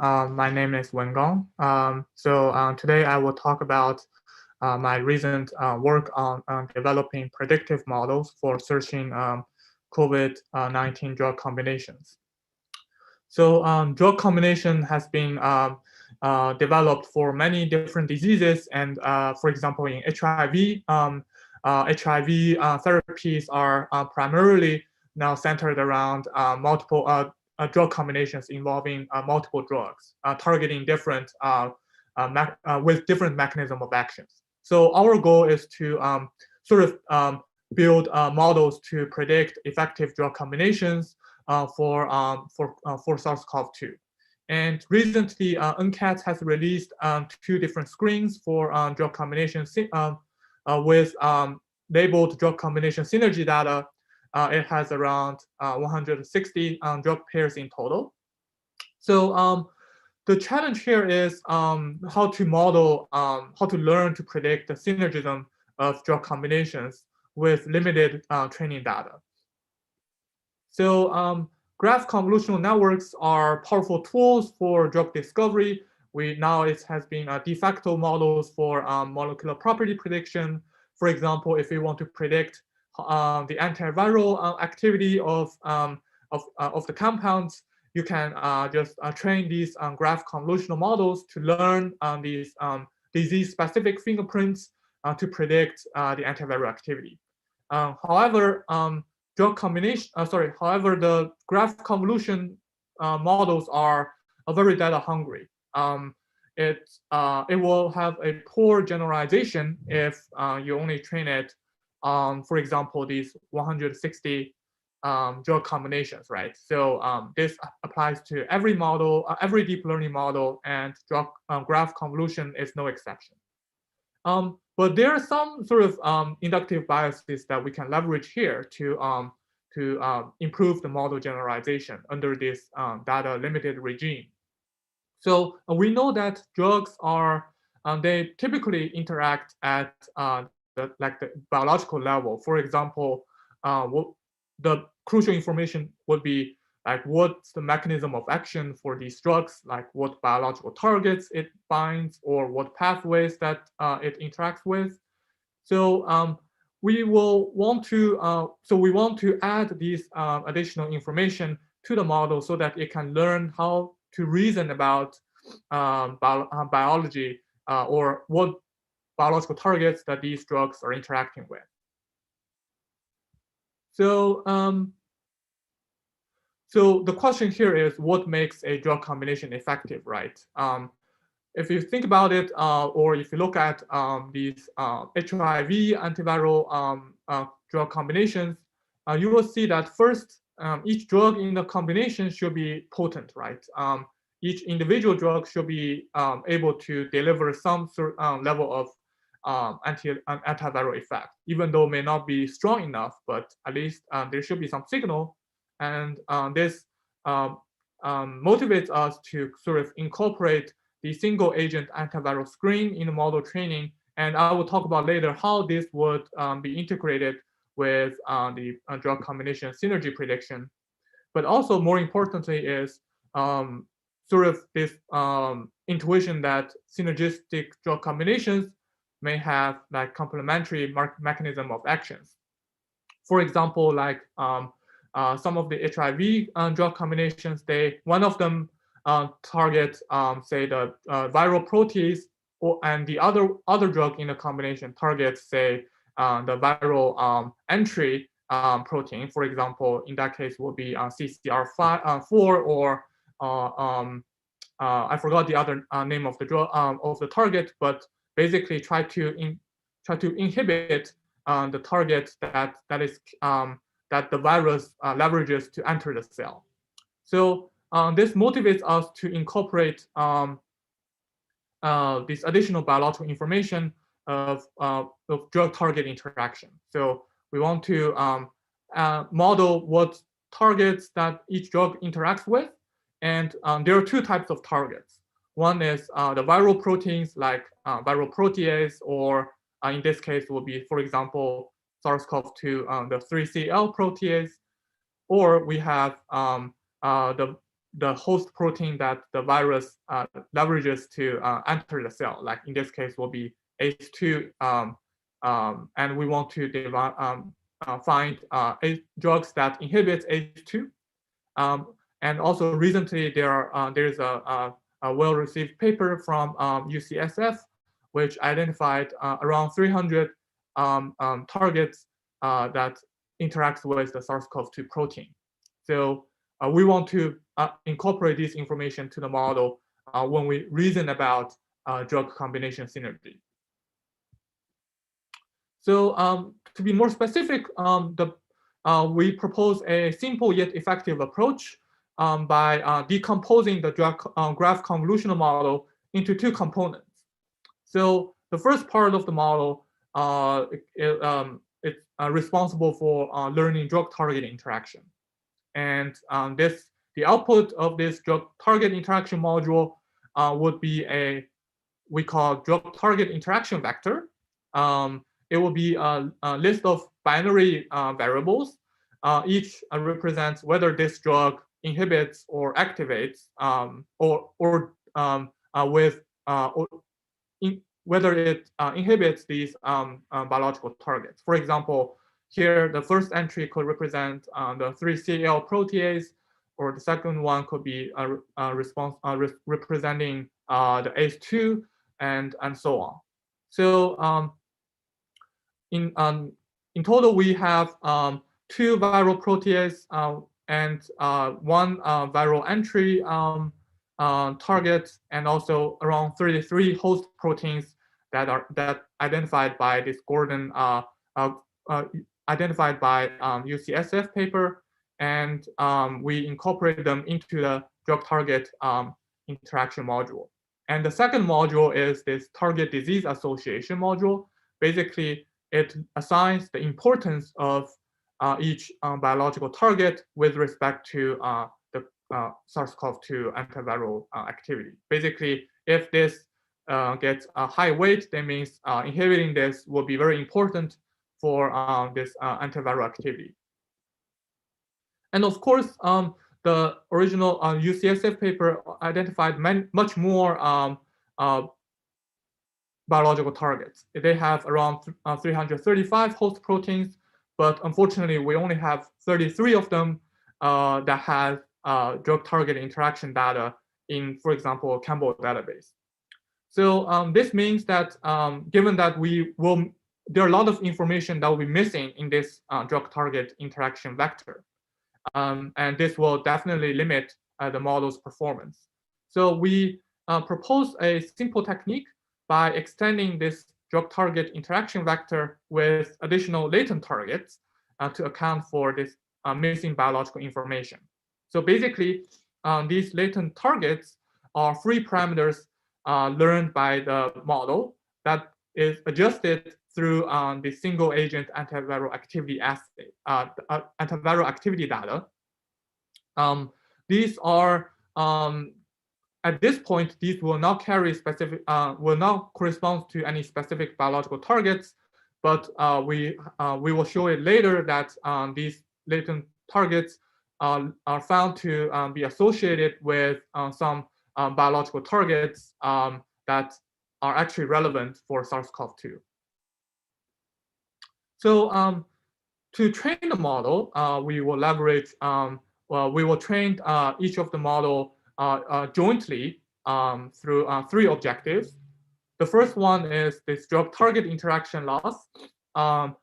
So in order for in order for each neurons in this vector to correspond to each biological target, we will train these neurons to be predictive of, say, the drug-target interaction labels. For example, we will. So here we feed in. We train the model on this of this data of molecules and whether it binds or inhibits each of the biological targets.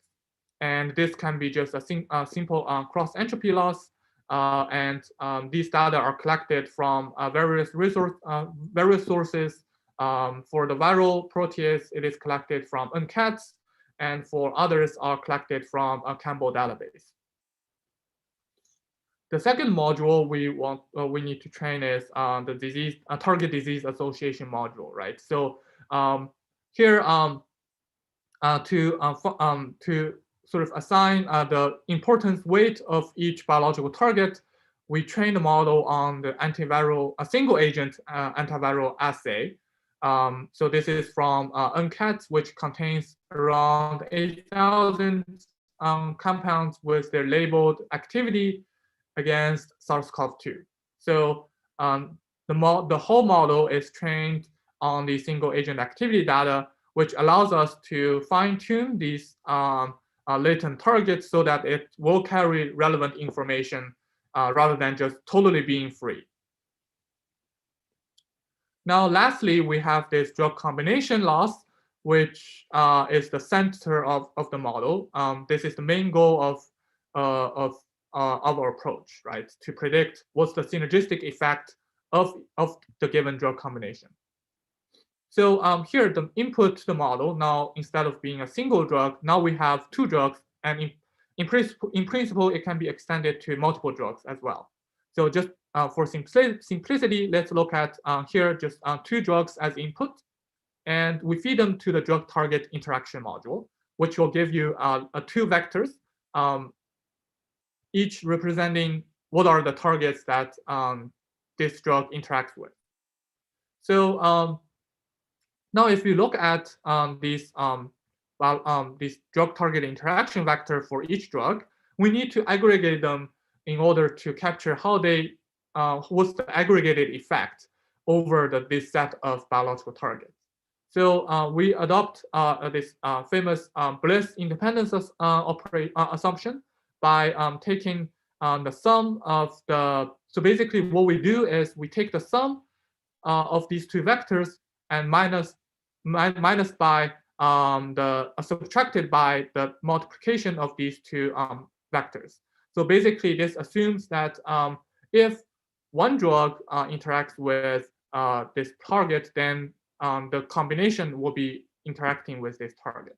So once we have this aggregated drug-target interaction vector, we then feed it into the model, the target disease association module, to predict the combination effect, C12. And this represents how effective it is, this drug combination. But in order to capture, in order to quantify synergy, we need to compare it to the additive effect of these two drugs. So to do this, we feed these two drugs individually to the model to predict its respective drug antiviral activity. So here we have S1 and S2. These are the predicted antiviral activity score for each individual drug. And then we can compute, again, by utilizing this Bliss independence assumption, we compute the expected effect of these two drugs. And we then quantify the synergistic effect of this drug combination by taking a difference between C12 and S12.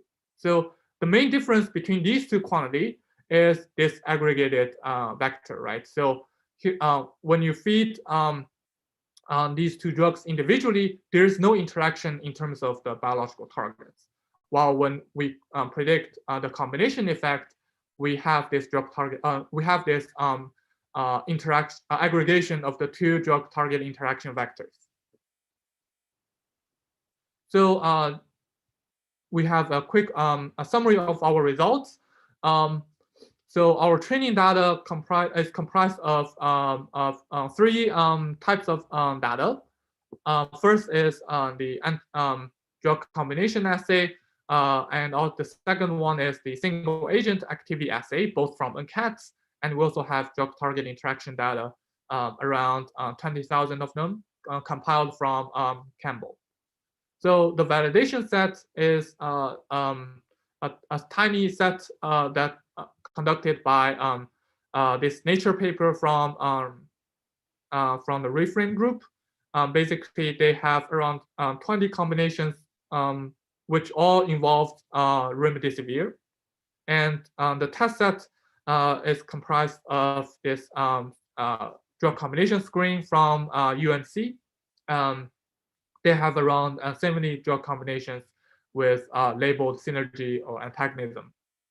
So we actually have more results of different ablation studies of the model, but just for simplicity, let's just compare our model with respect to standard graph convolution. As you can see here, under five-fold, so basically we run our model 5 times with different random seeds, and as you can see here on the right-hand side, the model by modeling drug target interaction, we can actually does a lot better than the standard graph convolution that is trained only on the drug combination plus the single agent assay. So basically, this model is trained by removing all the drug target interaction, and this will be just purely reasoning over the latent targets. And as you can see, the standard deviation is also a lot smaller compared to the standard graph convolutional models. Lastly, I just want to quickly describe what does the latent target actually carries biological meanings. So here we did some simple analysis of whether these latent targets actually corresponds to any real biological targets in human body. So we found that this is after the fact. We found from this Riva et al.'s paper that they actually identified around 50 different biological targets that they think is related to SARS-CoV-2. So what we did is for each of the latent targets, we try to see whether it is predictive of the drug target interaction for each of the biological targets identified by this Reframe DB paper. So we can just simply measure the AUC of each latent target if you have a list of drugs and whether it binds to this real biological target or not. So from the right-hand side, you can see that these are the list of latent targets, and each edge means it has AUC over like 0.7 with respect to the real biological targets here. And you can see that there are quite a significant association between these latent targets and the biological targets here. And we think these latent targets are capable of identifying even some new targets that may be relevant for SARS-CoV-2, which are not still yet to be identified. So just to conclude, I presented a model that's for predicting drug combination synergy in case for SARS-CoV-2. The same methodology can be applied to cancer as well, as we are collaborating with UNCAT on the pancreatic cancer drug combination, which basically you can adopt the same methodology. And we developed a model that builds on various biological information. And the key takeaway is bringing biological information is crucial for a modeling drug combination.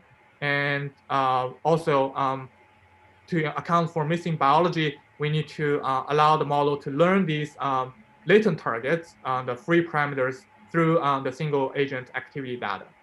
And with that, I hope I'm on time. I will take some more questions if there's more time.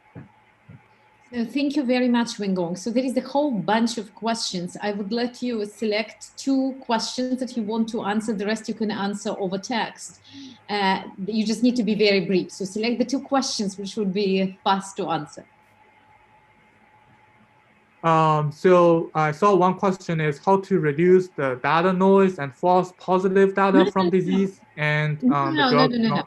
Sorry, your questions start here, so you can, let me just okay, maybe select the question. The first one, I would just select from Pat Walters, who was featured in my presentation. Okay. How are activity thresholds defined for DTI vector? Are activators treated differently from inhibitors? Where only high confidence value from Campbell used? Those were 3 questions, actually. Do you see it? That's a lot of questions to process. So we are for the drug target interaction, the threshold is actually determined by Campbell database itself. So there is a paper which they released 2 years ago. They basically determine the thresholds based on the different protein families. For kinase, it will be around, I remember, it's like 30 nanomolars, and for others, it could be just 1 micromolar, for example. And we just collected the process. So we didn't do processing or binarization by ourselves. We just collected the binarized data that collected by processed by the Campbell EBI group. And for what's the second question? The second question, gosh, where did it go? I just saw it and it disappeared.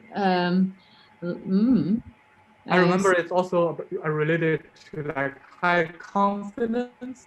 I see. Again, I see. We removed all the targets that only have, say, around 10 data points, because we believe that if you train the model on the biological target with less than 10 data points, it will be very noisy. So we did that thresholding as well, just to reduce the noise in the model training. So great, Wengong, I think you should just go and answer all the questions. Thank you very much for the great talk. And now we have a speaker from Mila, Maxim Koroblov, and he would provide a different approach to building a combination. So I'm really excited to learn about this work. All right, I hope everyone can see my screen by now. So I will be presenting a work which is done by RECOVER Coalition. So RECOVER is an acronym which is Repurposing Engine for COVID-19 Emergency Response. And we have many collaborators, in particular, we pronounce this University of Cambridge in Relation Therapeutics. And the full study is funded by Bill and Melinda Gates Foundation. But today I will be presenting results that were done at Mila. So as Wingong mentioned, I'm really lucky to speak after him because I can really complement the talk. So he already talked that drug repurposing is fast, and we do have repurposed examples of repurposed drugs for many diseases. And basically, in order to basically look at how many drugs in total we have, right, if you want to do it in practice, there is a library called Reframe, which has 12,000 molecules. And basically, these are all of the FDA-approved drugs and also compounds in clinical trials, which are deemed to be safe. It's a physical library. It can be shipped and tested. And basically, this was already defined, right? So sometimes when we have two drugs, right, and when we're adding them together, we can say that if with two drugs, we have better inhibition effect compared to what we would expect by a linear model, then they would be called synergistic. And if they worsen that, they would be called antagonistic. So this is one of the results that is really, really motivational, right? So this is actually stage 4 cancer. It's not COVID. But this is a clinical trial that came out pretty recently, which is called iPredict. And what was done here is they took standard of care, right? So there was a cohort of 100 patients, which was divided into two halves. And one of the halves received standard of care. And this is basically what are the drugs that currently prescribed for against stage 4 cancer patients. And another group was receiving basically drugs that were described by a huge panel of 35 physicians, which was called cancer drug combination panel. So they were basically looking at molecular targets. They were looking at sequences of the proteins that particular human has. And then they were basically trying to tailor individual treatments. So what we have in yellow, right, what we have in blue is the initial group, right, which received standard of care. And in yellow is this group of the patients who did receive predictions from physicians. And as we can see on the left, we have a tumor-free progression, right? So they live longer without tumor. And on the right, when all of the patients in the control group did not survive, right, in the group which received this hand-prescribed drug combinations, many survived. And this is really, really significant because if you think about cancer field in general and cancer drug combinations, there were about 10,000 clinical trials on drug combinations. And if you can complement that field, that's very important. So while I'm talking, actually, we are running one of the studies on real cells in cancer, but talk is more about COVID. So I would more concentrate on COVID. So hopefully after COVID ends, we can talk a bit more about cancer because that's definitely a long-term goal. So if we want to find a drug combination that is useful for a particular patient, right, or for a group of patients, right? So if you just take pairwise combinations, then we already have 72 million, right? And if you take the most optimistic screen, which is not even the BSL-3 lab, but if you take a large-scale screen of, let's say, several eco machines, so eco machines are the small machines that pipette drugs, and this can do 5,000 a week. And it already takes 300 years to just screen these drugs or pairwise combinations. So we really need some fast technology which utilizes machine learning, which could do it faster, because this way it is, if you do it by hand, it would be too slow. So there would be a more detailed slide of the machine learning pipeline, but basically the idea is there are a bunch of data types, right, which are fingerprints, which describe what the drug is. There are drug targets, gene ontology for these drug targets, then protein-protein interactions, and the interesting part is gene expression. So when we add this drug to a cell, how gene expression changes after we added this to a cell. So then we have many machine learning models that I will show later, which is basically they can be summarized as, let's say there is some graph neural network, but for gene expression, we actually really use the MLP, even though we could use, a full graph of the cell neural network. And finally, we'll have some acquisition functions, right? Because we know this is active learning setting, we are much more interested in active learning scenarios compared to regression. So basically, I would try to focus quite a bit more on active learning. So on the data set we have chosen is actually very interesting because we have chosen something very different from what Van Gogh has chosen. So it's we basically took a very large cancer data set, and it has 500,000 cancer drug combinations. So it's really a lot of data, which is suitable for learning, for training machine learning models.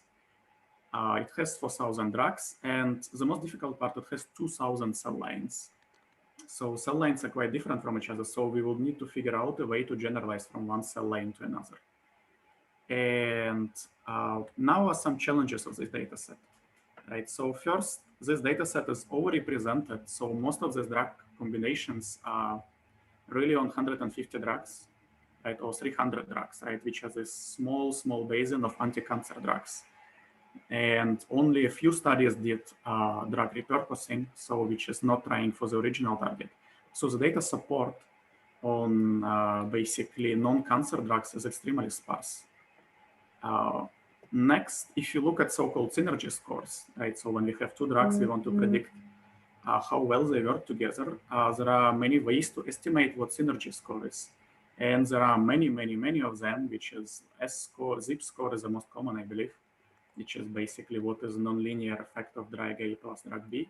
There is low and CSS and ZIP and HSA. So there are too many of them. And the thing is that we found is actually none of them correlate at all. And this is just one of the examples where we just decided to plot it. And basically synergy scores do not correlate. So if you want to run this study for real on the drugs that would be useful for the patients, we have to come up with some studies that, or with some measure that has clinical significance because they don't correlate at all. And now the interesting part, so on this data set, I mentioned result on real cancer patient trials. So when I plotted a bunch of cell lines, and in blue here, we see the effect of a single drug combination, or single drug, right? So this is the best single drug can do.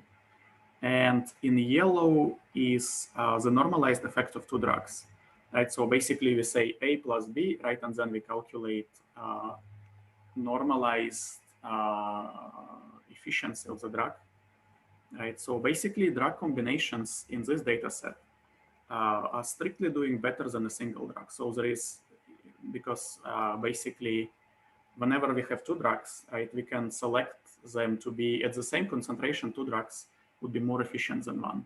And you can see how pronounced these effects actually are, right? So I plotted several cell lines one by one, and we can see that the set of drug combinations is much bigger, but there is clearly much more potent inhibition of the cancer cell growth as compared to single drug on these combinations. So this is the very first model that we tried. Actually, like this was tried in one night by one person. And basically what we have here is we tried the simplest models that could be. So we took one cell line at random, and then we say, okay, for the drugs, we have something called fingerprint. And fingerprint is really a hash function that is used in drug discovery. And it basically tries to break molecule into sub-building blocks and then just build a linear combination of it. So we concatenated two fingerprints. It is the easiest model we can do. And we split data into training and testing set. And we have chosen cell line for which there was 150 drugs. And this is 150 diverse drugs, and then basically 7,500 combinations. And we split them into training and testing sets, so standard 80% training, 20% testing. And these are three different cell lines, and on all of them, we actually can fit the inhibition pretty well. And what we did is next is just to know the feasibility of the study. So we fit the simplest model of uncertainty, which is basically a Bayesian ridge regression on this fingerprint, which is very straightforward. And then we try to mimic a study where we basically say, okay, if you have, let's say, a lab, which will run 100 combinations per week, right? So every week we would set up in USA and run 100 combinations. Then we would basically, this would be the result, right? And so what we see here is, I repeated this 5 times, right? So when we see basically, and the algorithm for acquisition is UCB with kappa 0 is 0.7. So, and UCB is basically mean plus kappa variance. It's a very simple algorithm. It's one of the easiest acquisition algorithms. And what we can see here is that if you do it at random, right, if you acquire random drug pairs and looking at top 1% of the best performing molecules, right, in the case of active learning, we are able to find all of them in just utilizing 1/3 of the data, right? All of the top 1% drugs are found with 1/3 of the data with a simple model. So we concluded that this would be feasible, and then we started to expand this study. So now basically we can say, okay, what are the other data types that can go in? And these data types are protein-protein interactions, right? So we know what drug interacts with, as Rafael mentioned before and Wengong mentioned in his model. Then we have drug structure, right, which is exactly the drug shape. And we know about drug targets. And finally, the most interesting part is differential gene expression, which I mentioned before. Once we add this drug to a cell, we have something called L1000 array, which can measure how much transcription has changed for each of the genes. And here is basically how relevant each of the data types by itself is. So the least relevant ones on its own is basically drug targets. And I believe the baseline model was standard 2-layer GNN. And a bit more informative is drug fingerprints. But by far the most informative on its own, a single data type is a transcription L1000 assay, which is basically when we put this drug into a cell, how transcription of 1000 genes, which are reference gene, would change. Right? So what is this particular drug doing to the cell? And we found this is really interesting because actually we can build our future studies based on this, because we do want to run active learning, and we are planning to run active learning on COVID-19 combinations. So here is a bit more complicated way on the models that I described before, right? So we basically built a bigger model, right? And it's not one model, it's like what our group is doing, like from day to day is we are trying to have basically this transcription, then protein interactions, drug protein interactions. And basically we have a joint model of all of these things together. And there are just would be too many ideas to say that which we have tried, but I will say ones which worked, right? And this is basically because we want to be practical, right? This is something that we do every 3 days or so. We're just running very large optimization of a model and just doing it at scale all the time to make sure that we do optimize hyperparameters and different data combinations as much as possible. So something we found besides, so our model for protein interactions is different from what Wengong was describing, right? So we are trying to take all of the drug interactions, so all of the drug-protein interactions, and all of the protein-protein interactions. And then we have something called relational GCN, where we basically learn 2 different matrices, one for drug-protein messages, another for drug-drug messages, and another for protein-protein messages. And this in every layer, we have these 3 drug matrices. We send messages to each of the nodes, and then we compute the activation. And we do usually 3 layers of this. And usually graph neural networks in most of the cases actually don't go more than 3 layers. And something that we found really useful, and that's interesting. So there is something called low-rank global attention approximation, or LRGA, which was designed to fix the bottleneck problem. So the bottleneck problem is we have exponential number of messages being sent to one node as we expand, as we look at bigger and bigger distances from this node.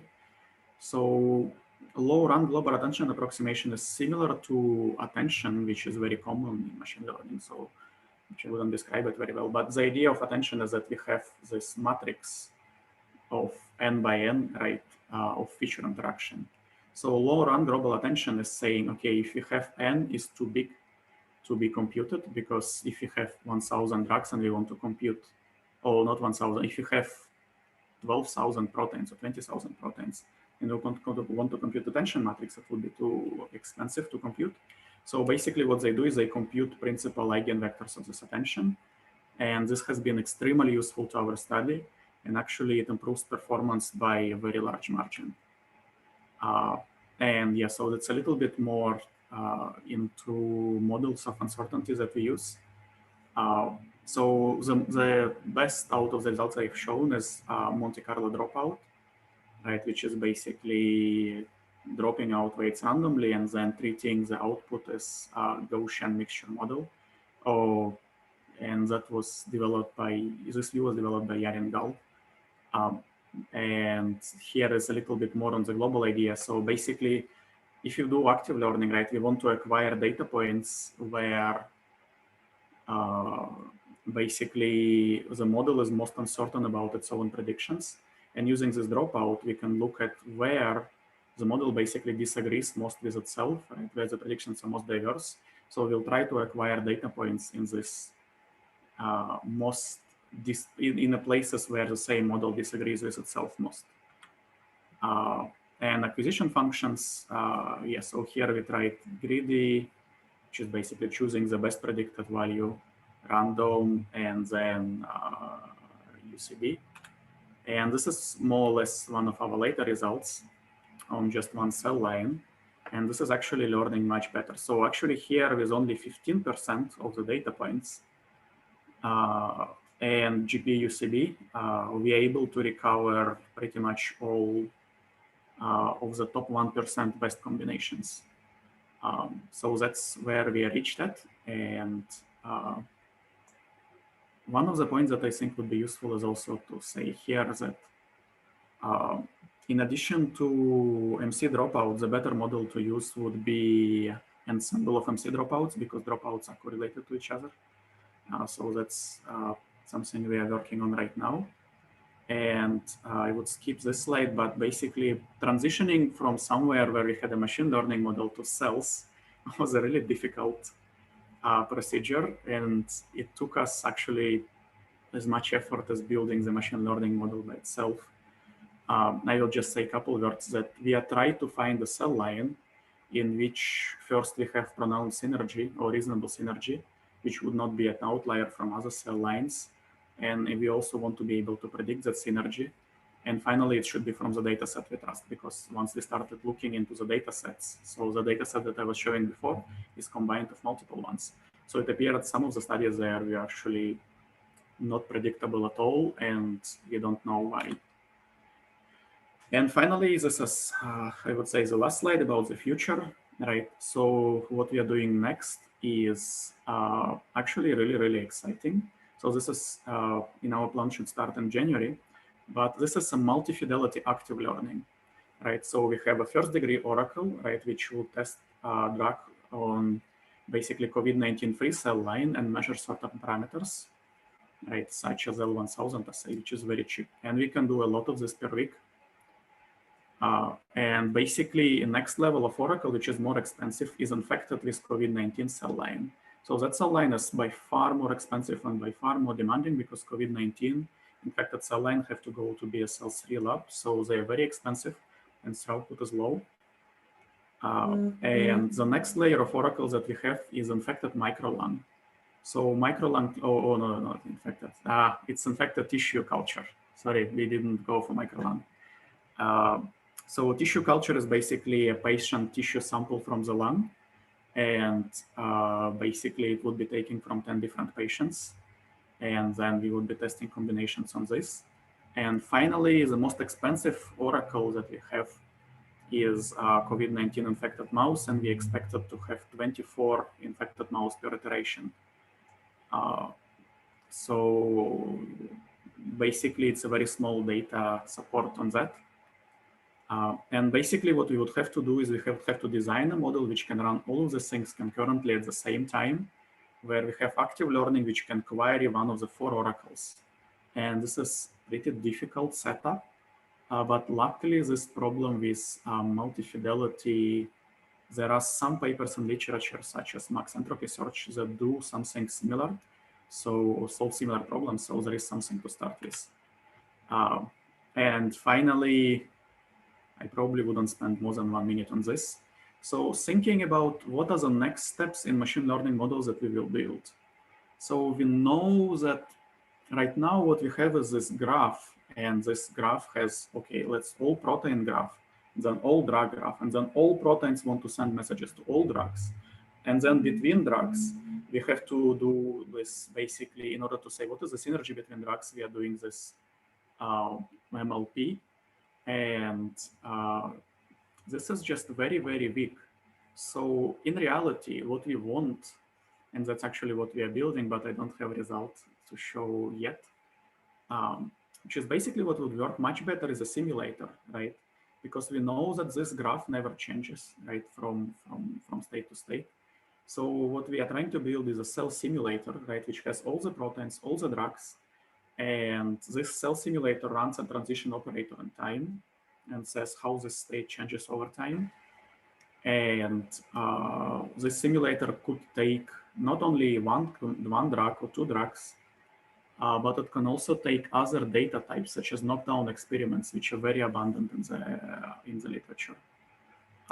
So this basically is the next step. And the most important point is because right now the models that we've seen before, right, which is on graph synergy learning, they don't really have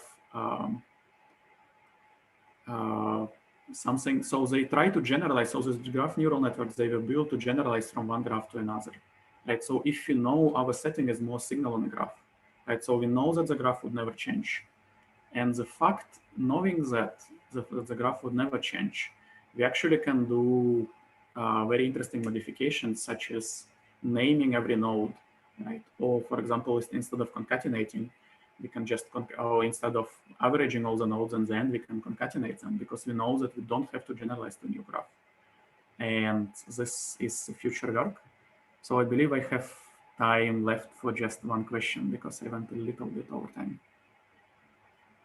Great, thank you. Really, really impressive work. A lot of, I was really happy to learn all these exciting developments in Mila. Now, do we have any questions? And thank you for William Godinez that explained to me how the questions are sorted. Thank you, William. I learned something new.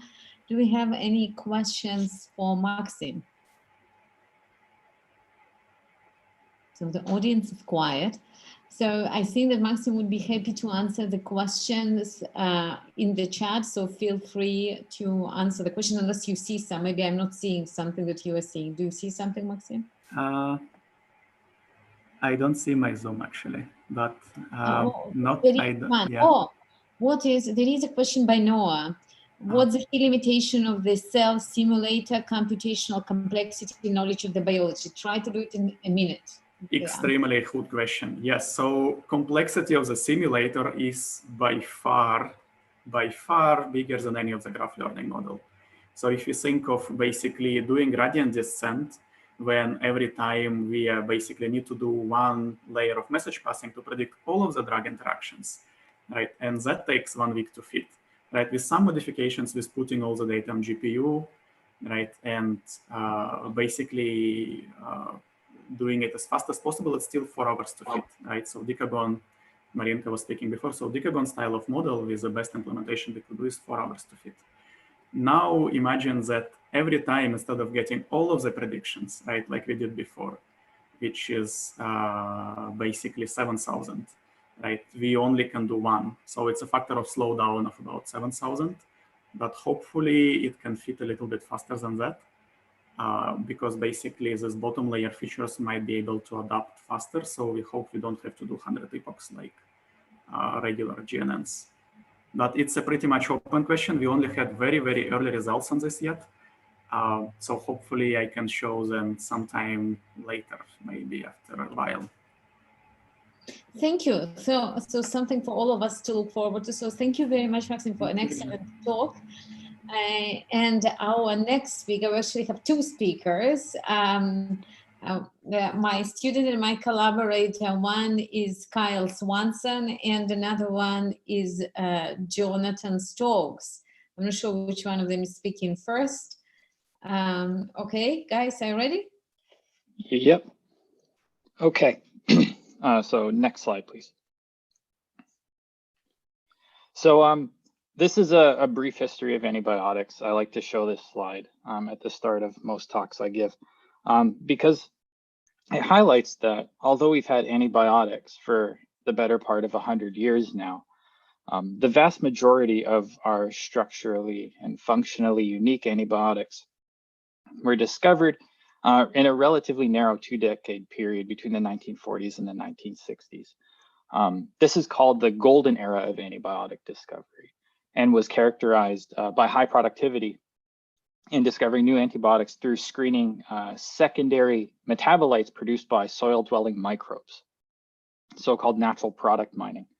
However, you'll see that by the middle of the 1960s, our ability to discover novel antibiotics through this approach decreased. And therefore, in more recent decades, we've turned to high throughput screening of synthetic chemical libraries in an attempt to discover new antibiotics. Unfortunately, for many reasons, the application of high throughput screening approaches for antibiotic discovery has not yielded any new clinically used antibiotics. Now, in and of itself, this would not necessarily be a problem. However, what coincides with our alarmingly lean antibiotic pipeline is the global dissemination of antibiotic resistance. Next slide. Indeed, currently about 700,000 people a year die due to drug-resistant infections. And without immediate action to discover new antibiotics, this number is expected to reach 10 million deaths per year by 2050. So in essence, we're in a foot race. Right? How quickly can we discover novel structural and functional classes of antibiotics in an attempt to outpace the evolution and global dissemination of resistance? Next slide. So if we look at our preclinical antibiotic discovery pipeline, you'll see that it progresses through a relatively straightforward path. We do a screen. In our case, we do a lot of cell-based phenotypic screens. Right? So we do a screen, we get our hits, then we elucidate the function of those hits, right? And then we chemically optimize those molecules for whatever biological or chemical property that is necessary in order to advance to more in vivo studies, right?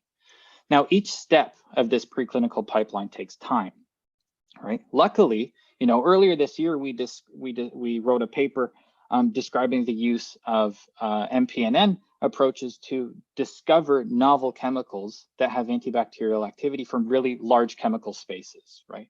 So using these neural approaches, we can more rapidly discover novel structures that could be antibacterial, right? That can be validated in the lab. But the downstream problem remains a significant bottleneck, right? If we have a structurally novel molecule, how do we go about elucidating its mechanism of action in a timely manner? Next slide. So even though we have a wide array of chemical and biochemical and genetic tools that we can leverage to attempt to understand the mechanism of a structurally novel molecule, this still takes many months if we're lucky and can take years or longer, right? So the logic is, next slide, can we leverage, machine learning approaches to alleviate the bottleneck that is elucidating the mechanism of action of structurally novel antibacterial molecules. So with that, I'm going to hand it over to Kyle to describe the progress that we've made so far. Yeah, so as John said, the goal of our work is basically to build a machine learning model that is capable of predicting potential mechanisms of action of compounds against bacteria. But of course, the first challenge in designing one of those machine learning models is to actually gather the data that the machine learning model is going to be trained on. And so our first goal in the project was to obtain a data set that has diverse bacterial targets to cover as many mechanisms of action as possible, so that we can predict almost any possible mechanism of action that a compound might have. And so ideally, we would try and create this data set in the lab to ensure that it's high quality. But since there are so many possible targets, the much easier thing to do is to instead mine existing databases, such as PubChem and Kimball, which already have large quantities of target data. And so as you can see in some of the statistics on the slide, PubChem and Kimball in particular are extremely large databases. They have millions or even hundreds of millions of compounds, tens of thousands of targets, mostly protein targets, but some other targets as well. And then again, millions of activity values where compounds have been tested against various targets. And so at least at first glance, it seems like these two are great resources where we could create such a mechanism of action data set. But one of the first problems that we ran into is that many of the assays that are contained in these databases actually have very few compounds. Typically, when these assays are taken from publications and put into the databases, they're not always put in with complete information. So the assays that are recorded might only have 1 or 2 molecules, or maybe up to 10 molecules. And that poses a problem, particularly for machine learning, because machine learning is so data hungry and requires large numbers of compounds in order to actually learn how to predict for any particular assay. And so what we've had to do instead is add certain criteria in order to filter out the really small assays and focus only on the ones that a machine learning model is most likely to be able to learn. And so in particular, we've put in the criteria that each assay that is included should have at least 100 compounds. And among those 100 or more compounds, there should be at least 20 active molecules and at least 20 inactive molecules to ensure that there's enough data for the machine learning model to learn. And unfortunately, once you've instituted these not even that strict criteria, you do lose a lot of the initial data from these databases. So instead of having millions of compounds, our data set only has about 600,000 compounds. And even more frustrating is that there are only about 46 bacterial targets across 106 different assays. And so this does cover some of the possible mechanism of action space, but it is relatively limited. And so what we've tried to do to expand our space of mechanisms of action that we can predict is actually to allow ourselves to not just focus on bacterial targets, but also to include some non-bacterial targets as well. And so when we do that, we gain another 600,000 compounds, and more importantly, a couple more 100 targets and about 1,000 more assays. And the benefit of including these additional assays, even though they're not for bacterial targets, is that very often some of these non-bacterial targets, for instance, some of these proteins might be similar to bacterial proteins, and so you can still learn something related to a bacterial mechanism of action. And additionally, there's also this idea of a multitasking benefit, whereby training a model not just on bacterial targets, but also on many non-bacterial targets, we're exposing the model to much more chemistry and much more biology. And so even if downstream we don't really care about the non-bacterial targets, the model should still learn enough so that it can perform even better on the bacterial assays that we are interested in. And so this is the data set that we've been using so far, which includes about 1.3 million compounds, 500 targets, and 1,200 assays. And the model that we've been using is called ChemProp. So it's a message passing neural network that we developed over the past couple of years for molecular property prediction. And I won't go into it in too much detail, but at a very high level, the input is the molecular graph, along with individual features for the atoms and the bonds of the molecule. And then in the middle, the model uses a message passing algorithm along with neural network layers to take those individual atom and bond features, combine them, and then create a single molecular vector that represents the entire molecule. And then at the very end, the model uses another set of neural network layers to take that molecule vector and then make predictions for each of the 1,200 assays in our data set. And so the output is going to be, for each assay, the probability that that molecule is active against that particular assay. And so that covers our mechanism of action space. And so we've started to test our model already on this data set. And overall, the performance is pretty reasonable. We've seen about a 0.79 AUC averaged across the 1,200 assays. And so this tells us that we have reasonable performance across a wide variety of potential mechanisms of action. But there are a couple of concerning points. The first is that there's very large variability in the performance. So even though the average is about 0.79, on some assays, the model performs as poorly as 0.43 AUC, which in fact is worse than random, because if you randomly guessed, you would still get an AUC of 0.5. But then it ranges all the way up to 0.99 AUC, so it's nearly perfect. And you can see the full distribution of assay values in this plot on the right. And so one problem that we're working on is trying to improve performance on those assays where the model is currently struggling. And then another issue that we've also run into is that multitasking hasn't always worked quite as well as we had hoped. In some cases, multitasking and basically training a model across all of these assays all at once does improve performance on individual assays, as opposed to training a model just on that one assay. But in some other cases, doing this multitasking perhaps confuses the model, and it tends to perform worse on certain individual assays. And so work that we're continuing to do is to better understand how multitasking works and how we can ideally train across all of these assays without sacrificing performance on certain individual assays. But even if we build a really good mechanism of action prediction model, there's still one more problem that needs to be addressed. And the problem is essentially that when you have a model that can predict so many possible mechanisms of action, in our case, predicting 1,200 assay values, it's really hard for the experimentalist to look at those individual predictions and understand really what the mechanism of action is and what experiments they should do to validate that mechanism. And so what we've decided to do is to try to better structure our predictions using something called the gene ontology, or the Go hierarchy. And this is illustrated in the figure on the screen. And in this case, essentially what the Go hierarchy does is it's a structuring of biological space. And so at the very top, there are very broad terms such as biological process, metabolic process, that describe very general things that go on in cells, and particularly in bacterial cells. But as you work your way down the hierarchy, you get more and more specific terms. And you essentially get to the point where these terms represent meaningful mechanisms of action.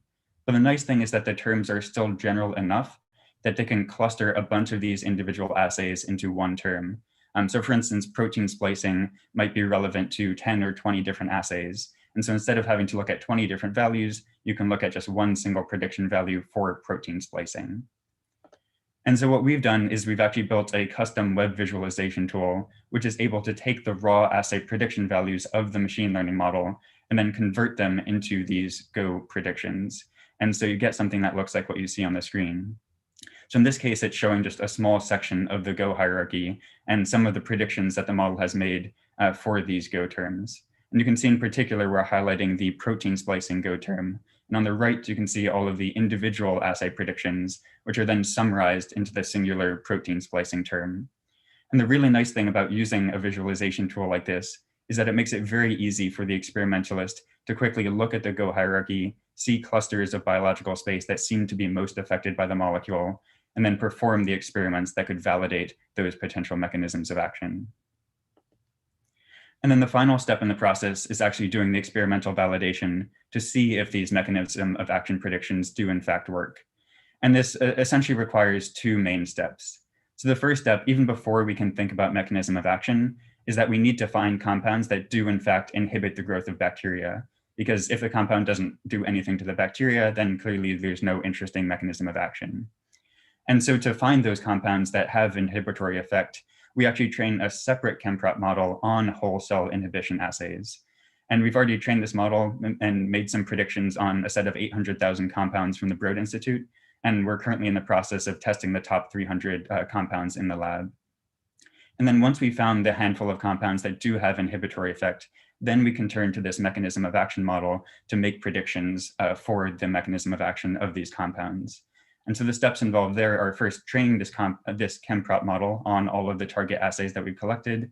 Then we can make mechanism of action predictions on the compounds, use the web visualization tool to interpret and understand those predictions, and then finally go into the lab and perform the experiments to validate those predicted mechanisms of action. And so to quickly summarize what we've talked about, we've said that determining mechanism of action, at least using current methodology, can take months to years. And we're hoping that machine learning can greatly accelerate this process. We've also seen that databases like PubChem and Chembl contain large amounts of target data, even after filtering out some of the smaller assays. And so they're great sources of training data for these machine learning models. And then once you have all of that data, we can now build machine learning models that can predict thousands of possible mechanisms of action simultaneously.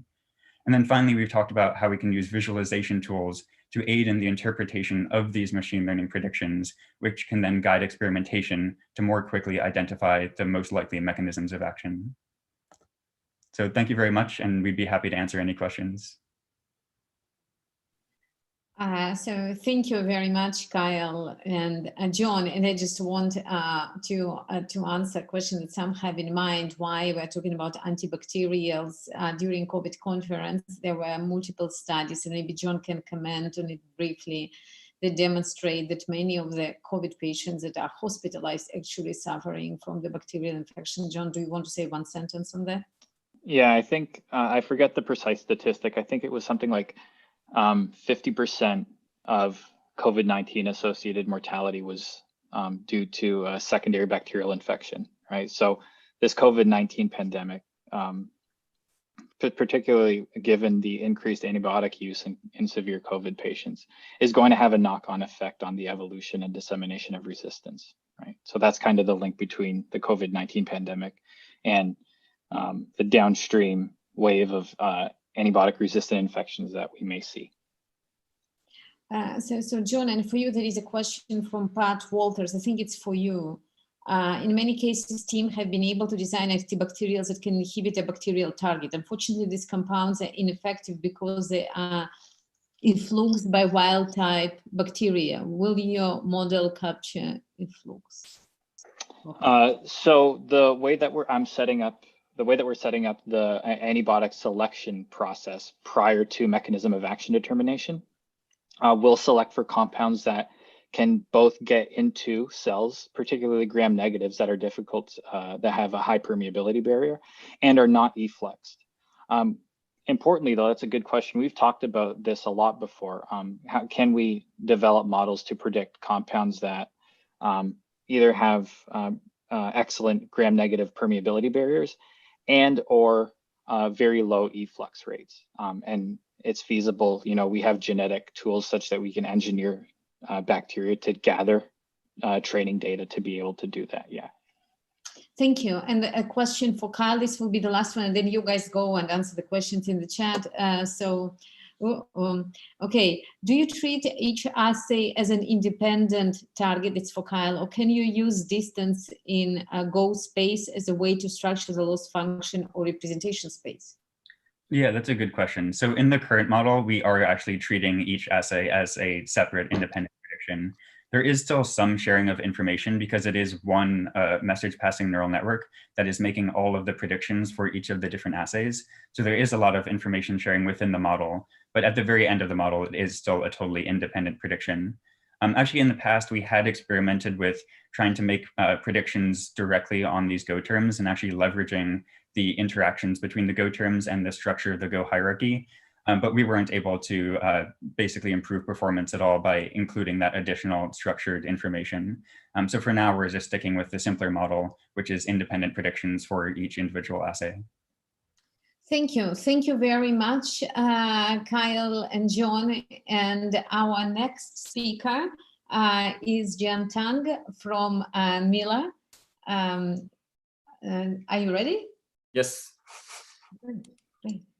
Okay. So first, thanks, Regina, very much for the invitation. It's a great honor to be here. So I'm actually not a biological person. I'm pretty much like a classical machine learning person. But recently, I'm very fascinated by the biological world, and also see big opportunities in applying or in developing like deep learning methods for very challenging problems in biology. So today, I'm going to talk about our recent progress in molecule modeling, specifically how can we develop deep learning models for molecule conformation generation. So, you know, like molecule modeling is a very fundamental problem in many applications, like in drug discovery and material discovery, right? For example, we want to predict the properties of the molecules. So traditionally, the molecule are usually represented with a 1D SMILE string. And then recently, we see huge progress in representing molecules as two-dimensional molecular graphs. So specifically, we can use graph neural networks to learn the repetitions of the molecules. However, for molecules, more natural and also intrinsic repetitions are their 3D conformations, right? So each atom is represented by their 3D coordinates. Because actually the 3D conformations actually determines the biologic and the physical activities of the molecules. For example, how do they interact with other molecules? However, in practice, for most of the molecules, their 3D structure are not available, right? So therefore, a very fundamental problem here is how can we predict and also predict the valid and also stable conformations? For example, given a molecular graph, can we predict their 3D conformations? So this is a fundamental problem we're trying to solve here. For such a problem, traditionally, this is usually done by experiments. For example, we can use methods like crystallography and then try to figure out the conformations of the molecules. However, for the experimental methods, they are very expensive and also very time-consuming. And in recent years, we see huge interest in computation methods. For example, methods based on traditional molecular dynamics and also Markov chain Monte Carlo methods. Okay, so for the computation method, they are definitely more efficient than the experimental methods. However, they are still very computation expensive, especially for very large molecules. And very recently, we actually see a huge progress and also interest in developing data-driven methods, or more specifically, machine learning approaches for molecule generation. Okay, so here basically we are given a large set of training data. So we have a set of molecules, and for each molecule, we are also able to obtain a set of conformations. Okay, and based on this training data, we want to model the distribution of the conformation R given the molecular graph. Okay, so this is the fundamental machine learning problem we're trying to solve here. Basically, trying to model the conditional distribution of the conformation R condition on the molecule graph G. Okay, so for such a problem, even from the point of view of machine learning, it's actually very challenging for two reasons. The first reason is that the conformations are actually rotation and also translation equivalent. Suppose you rotate and translate the conformation, they're the same, right? But the coordinates of the atoms will be changed. Okay, so this is the first challenge.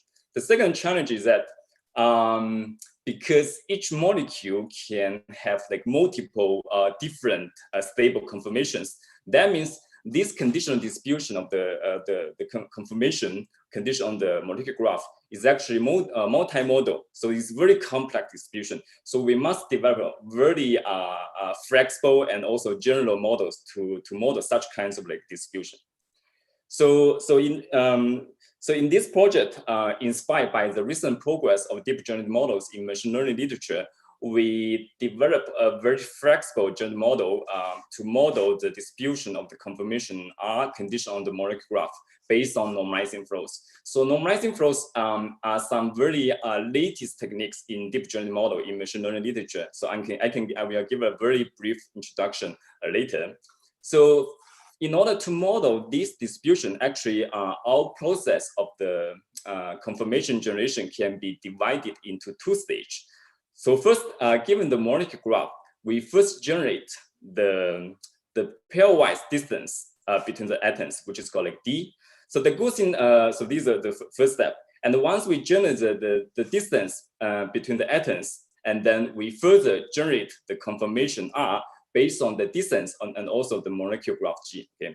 So the Gaussian of first generating the pairwise distance between the atoms D is that so the pairwise distance among the atoms are actually translation and also rotation invariant. So that's why we treat the pairwise distance D as the intermediate variables. Okay. So in other words, we can divide this distribution into the product of two distributions. First generate the distance D and then generate the conformation. So this is the first part of our model. And in the second part of the model, we because sometimes for this model, for this flow-based model, it's not perfect. And then we further trying to modify this distribution with an energy-based tilted return, E phi RG. So this E phi actually estimate the energy of the conformation based on neural network. Okay, and then the final distribution of the conformation condition on the molecule graph will be multiplied by the flow-based model and also correct by the energy-based model. So I will give more details later. Okay. So let's have a quick look. What is normalizing flow? Why is it so powerful? So basically, normalizing flow defines an invertible mapping from a base distribution to a complex distribution. So usually the base distribution could be as simply as like a Gaussian distribution. And then the complex distribution usually are the distribution of the real observation data, like images, or in this case could be the distance between the atoms or the molecule. And then we define an invertible mapping between the base distribution to the complex distribution with multiple like transformation functions f, right? So each transformation function f theta can be implemented with a neural network.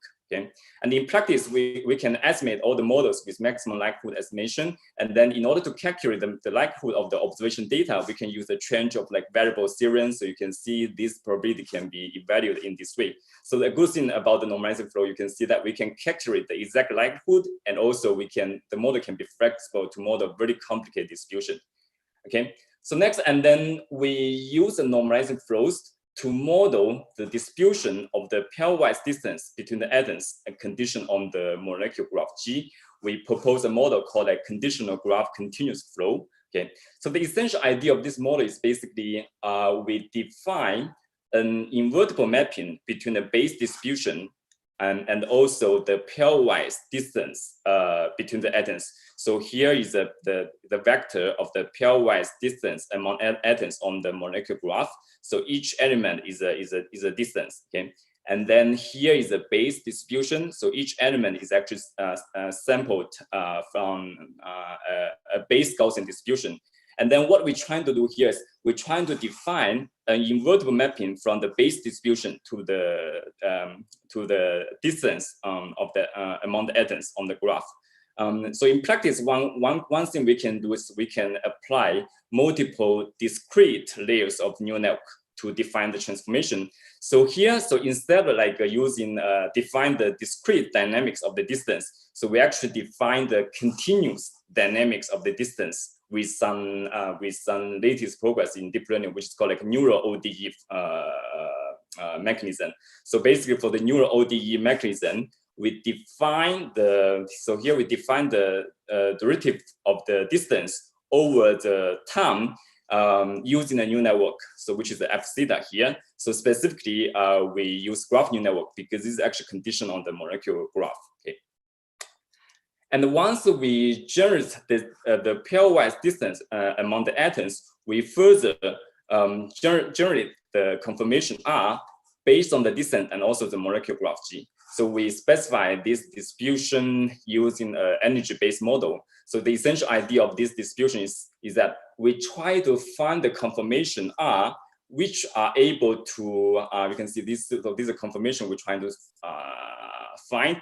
So we try to find the conformation which is able to satisfy the given distance. So this is the essential idea. So this is the first part, which is based on the flow-based model. Okay, and then the second part, as we just mentioned, so we further try to modify this distribution with an energy-based tilting term E phi r zeta. So remember, this E phi r zeta RRG is basically estimate the conformation of the current conformation, estimate the energy of the current conformation. So this energy is actually estimated by a neural network. So here basically given the molecular graph G and also the current conformation, we use a neural network to estimate the energy. So specifically we use SCHNet. So SCHNet is basically sort of like a neural massive passing function on the 3D dimension space. So basically, given the 3D conformations of the molecules, we can do massive passings among the atoms, and then eventually we can pull all the information from all the nodes to get a scalar value, so which correspond to the energy of the conformation. Okay, so you can see the final distribution of the conformation R. Is composed with two terms. The first term is the flow-based model, and the second term is energy-based model. Okay. So in practice, it's actually very difficult to train energy-based models because we have some normalization terms, right? And then so we can use some maximum likelihood method to train energy-based models. But in order to train energy-based model with maximum likelihood, so this usually involves a sampling process from the model, so which involves like a MC or large event dynamics. So this is very slow, right? So here, instead of using the large event dynamics or MC for training the energy-based models, we actually train the energy-based models with negative sampling. Okay, so essentially, the essential idea here is we try to train a discriminator to distinguish between the positive conformations, which are the conformations we observe in our training data, and also trying to distinguish those true conformations from the negative conformations. So the negative conformations are actually generated from the flow-based model we defined in the first part. So that's how we are able to estimate the energy function. So basically, we want to find the energy function which are able to distinguish the positive conformation and also the negative conformation. So this is the high-level idea. And the final sampling process of or the process of generating a conformation looks like this. So we will sample a random variable from a base distribution, and then after some continuous like flow dynamics, so we are able to calculate, we are able to generate the distance. So we are able to generate distance between the atoms on the molecular graph, and then based on this distance and also the molecular graph, so we will find a conformation which is able to satisfy the distance constraint using gradient descent method. So this part is also very efficient. And then so by far then until this step, so we are able to obtain initial conformation. And then we further trying to refine this initial conformation using the energy function. So here the energy so this energy function is learned by through the negative sampling technique, and then basically we can do MC sampling. So we're trying to modify the conformation in the way that we are able to further reduce the energy. So eventually, and then we are able to obtain a stable conformation of the molecule. Okay, and then let's look at some results. So we actually use two data sets. So one data set is called like a GOM. So this is actually the data set developed by Rafa's group. I believe like in the next talk, Rafa is going to give more details on this data set. Okay, so this data set contains like more than 30 million molecule conformations, including both small molecules in the QM9 data set and also medium-sized drug-like molecules. So another data set is also built on QM9, so which contains around like 200 molecules. Each molecule has around like 5,000 conformations. And then we compare a bunch of different baselines. The first method is actually a very simple approach. So basically they use graph neural network to learn the atom reputations. And then based on the atom reputations, they directly predict the coordinates of the atoms. The second one is still we tried using graph neural network, but instead of like trying to learn the feature reputations for each atom, we try to predict, we try to learn the feature repetition for each edge. And based on the edge repetition, we further predict the distance among the atoms. And once we have the distance, we further generate the conformations. The third baseline is RD-KIT, which is basically a very classical force field in traditional molecular dynamics. So here are some examples of the conformations we generated by our algorithm. So here is a given molecular graph, and here is a set of like conformations sampled from our algorithm. So you can see our algorithm basically can identify, can sample very diverse conformations of the molecular graph. So here shows a visualization on how the conformations are generated by our algorithm. So you can see that our algorithm are able to transform from the very base noise distributions to the stable conformations. So here shows two examples. Okay. So this process is basically modeled by the flow-based dynamic model. So we can also look at some quantitative results. We evaluate the quality of the conformations using,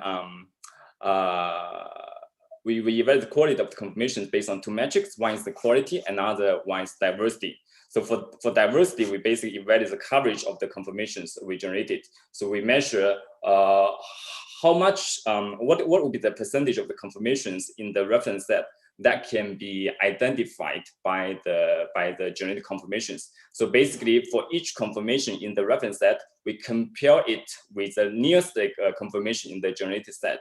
If the distance is more than the threshold, we think this conformation is already identified by the current samples. So this coverage. So another one is called like a matching. So basically for each conformation in the reference set, we compare this conformation with the nearest conformation in the generated conformations. We use the distance as the distance between the two conformations to measure how well this conformation is covered by the current set. Okay. So here are some results. So here are the two baseline algorithms. So you can see our model is able to significantly outperform the two previous algorithms for molecular conformation generation. And then after further adding the energy base 10, we are able to further improve the performance. Okay, and then we also so these methods are totally data-driven methods or machine learning approaches. And then we also combine these methods with some traditional molecular dynamic based methods. So once the molecule is generated by the machine learning algorithms, we further refine the conformations using the classical force field methods. So we can see that the performance can be further improved if we further refine the conformations based on the traditional molecular force field methods. And then we also evaluate another way to evaluate the quality of the conformation is to evaluate the distribution of the distance among the atoms generated by the algorithm. So we evaluate the marginal distributions of the distance between the atoms, and also the pairwise distribution between two edges, and also the joint distribution of all the atoms in the molecular graph. And then we compare the distribution, evaluate on the reference set, and also the conformations generated by our algorithm. And then for the two distribution, we use maximum mean discrepancy to measure the distance between the two distributions. So here are some results. You can see that our algorithm is able to outperform all the previous algorithms. And then a little bit surprising thing here is once we add the energy-based model, actually the performance decreased. But this is actually not surprising because the energy-based model actually will sharpen the distribution, which is actually not ideal for measuring the distance between two distributions. So to summarize, so in this presentation, so basically I talk about how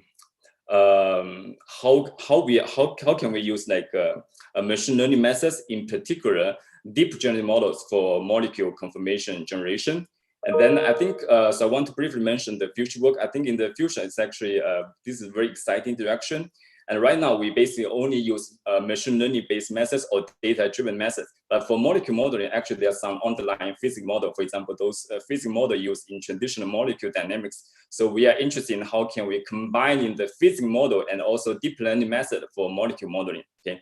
And the second point is that the method we develop here, the deep generative model we develop here, is actually very general, could be applied to model other structured data as well. For example, in the future, we will be very interested in developing deep generative models for protein structure prediction. So with that, I will stop here and take some questions. Thanks very much. Thank you very much. And it's very nice to see this new thread of really connecting, deep learning, molecules, and the underlying physics. This is really an underexplored area. And I think all the people who work on method, this is a great direction to move. Thank you for excellent talk. So let's see if we have some questions. Let me see. So we have one question. Have you considered applying this model to find conformations? Okay, it jumped again.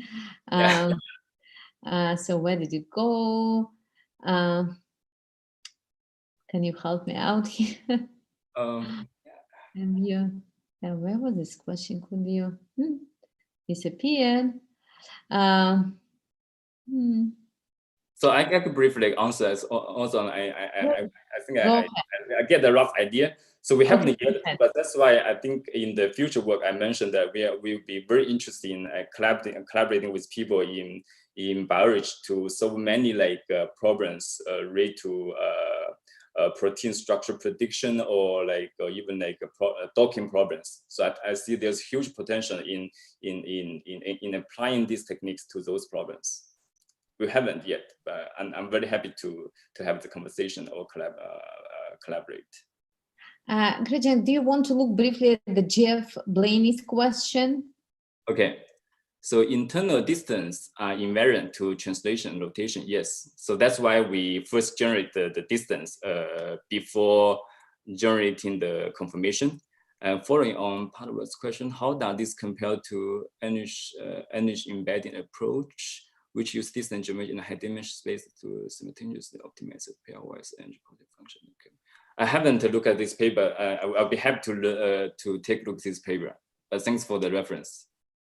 Great. So, Jan, there are a few questions, if you will be so kind to answer them afterwards. And thank you very, very much. Great work. And now we will have Rafa, who will continue talking about this topic and hopefully provide a different perspective. So, Rafa, it's all yours. Thanks, Regina, and thanks, Jan. I had seen an anonymous paper online with this content, and I was very excited to see this in a talk. I'm going to discuss, a little bit more on sort of on the two sides of what Gian just described, right? Like, I'm going to talk about, how 3D information, and particularly the fact that molecules are many 3D structures at the same time, could help structure property relationships, right? Property prediction, and how we made a data set to help people answer them questions too. So at a high level, and maybe tying with what I started with earlier, structure property prediction, right? We've been doing this as chemoinformatics for a long time, is, as far as machine learning is concerned, to a large degree, a representation learning problem, where the key part is processing, the raw molecular representation into some, low dimensional vector that we can then map to properties. And that's something that has a long history, like I said, and Morgan fingerprints that came up, a couple of talks back from Maxime, and random forests are a surprisingly hard baseline to beat. So it's always good to keep those, in your reference table. And I think by now you've probably seen, even if you weren't aware of them, that graph convolutional architectures work really, really well on molecules for a number of reasons, right? Like they're end-to-end learnable, so they learn the representation that works best for the task. They're natively permutation invariant, which is really important, right? Whenever somebody writes a molecule as a string, somewhere someone made a decision of how to permute the hundreds of characters that make that molecule. So it's a single point in a very high dimensional combinatorial space of arrangements of characters, which is a painful thing to deal with in representation learning. Like I said, they can be customized graph neural networks, but they can also be pre-trained by somebody else. And then, you pop by and you only use the embedding that they learn, the molecular representation, but maybe you don't need to move all the weights that make up the representation. But they're typically data hungry, right? We're talking tens of thousands of points to start moving the needle. And they act on graphs, but actually molecules, are not exactly graphs, right? Molecules can be captured completely as a stereochemical formula. The stereochemical formula is a graph with a special type of edge annotations to represent chirality and ZE isomerism. So a graph with these special annotations on the edges and nodes becomes a stereochemical formula that explains everything a molecule is, right? With that graph, a chemist, knows what's in the bottle, knows what they're making, and that's input enough to predict the properties of the whole molecule. But at the same time, the molecule in reality is an ensemble of atoms that exist in three-dimensional space, right? And they act as a three-dimensional entity. When they bind a protein, it's a three-dimensional version of the graph, one specific three-dimensional version that binds the protein. So when we're doing graph to property regression, we're implicitly tasking our graph model to learn what the role of geometry may have been. And it may be very large or it may be small. So this is what we're trying to set out to answer. And like I said, the molecular structure, right? It's molecules, because there is Avogadro's number, right? Like 10 to the 20 molecules acting at the same time in a sample. The molecules exist as an ensemble of 3D conformations, right? They're not one structure, they're an ensemble of structures. And the relative proportion of each one of them is related to how low their energy is, right? Through a 19th century distribution. And here, actually, permutations matter, right? For the graph, we want to be permutation invariant, but entropy, if there are many configurations for a molecule with entropy, with different atomic arrangements, then that counts for entropy and stabilizes, counts as a driving force. Like I said, the most stable, right? In this case, it will be, maybe this little blue well might not be the one that is actually biologically active.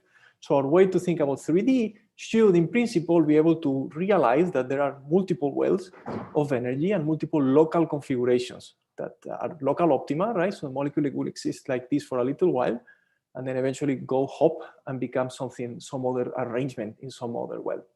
Like Gian said, right, like the ground truth of the 3D is not available. The crystal structure from databases is definitely true, but it's also in a solid and just one conformation. It's not the ensemble of conformers the molecule could exist as.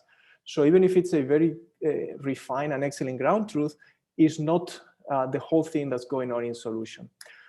So we do lots of simulations, and simulations are a good trade-off between cost and ability to identify these conformers. So what did we set out to do here? So we set out to try to answer two sets of questions. One is related to drug repurposing and COVID, thanks to the excellent, community building efforts from speakers here and the organizers. We all have the same data sets to play with, and we also have sort of the same tasks to compare. So we're testing our 3D hypothesis on the repurposing of knowledge from SARS-CoV to SARS-CoV-2, right? So we want to repurpose known drugs that bind the 3CL protease in the COVID virus, in SARS-CoV-2. And for that, we're going to pre-train models on a very analogous protein from the SARS-CoV-1 virus, for which there was a very large screen in 2010. But also, in addition to sort of seeing how well we can do this task, we want to gain deeper insight into, okay, well, 3D is biologically very relevant. Are our graph models learning it and inferring it? Are our graph models completely unaware? So can we enhance our graph models with 3D information such that we make up for what they may not be seeing? And we also set out to create this hopefully gold standard data set of conformations so that people can, like Gian, do the amazing work like that. And for that, we used a simulation approach that is called metadynamics. And what it does is, starts at the bottom of a well, starts in a basin, and it starts twisting and moving around the molecule such that it never visits the same spot again. So it starts adding energy to the simulation so that the molecule wiggles away from wherever it is and explores as much phase space as possible. And it, keep track of all the local minima it's visited on the way. For this, we use quantum mechanics, and this is something very important. If you go and look at Gian's paper, it's pretty subtle, but I'm sure some people in our community might see that the nitro groups are pyramidal, because the force field that is working behind the scenes doesn't know that should be a flat structure, but DFT is one of the tools that is aware of that and will give you flat sp2 groups in the nitro. So with a lot of support from NASA and the SECSID call for COVID computation, we annotated a big data set of molecular structures. We did two things. We did the SARS-CoV-1 plus every approved or sort of repurposable drug we could find.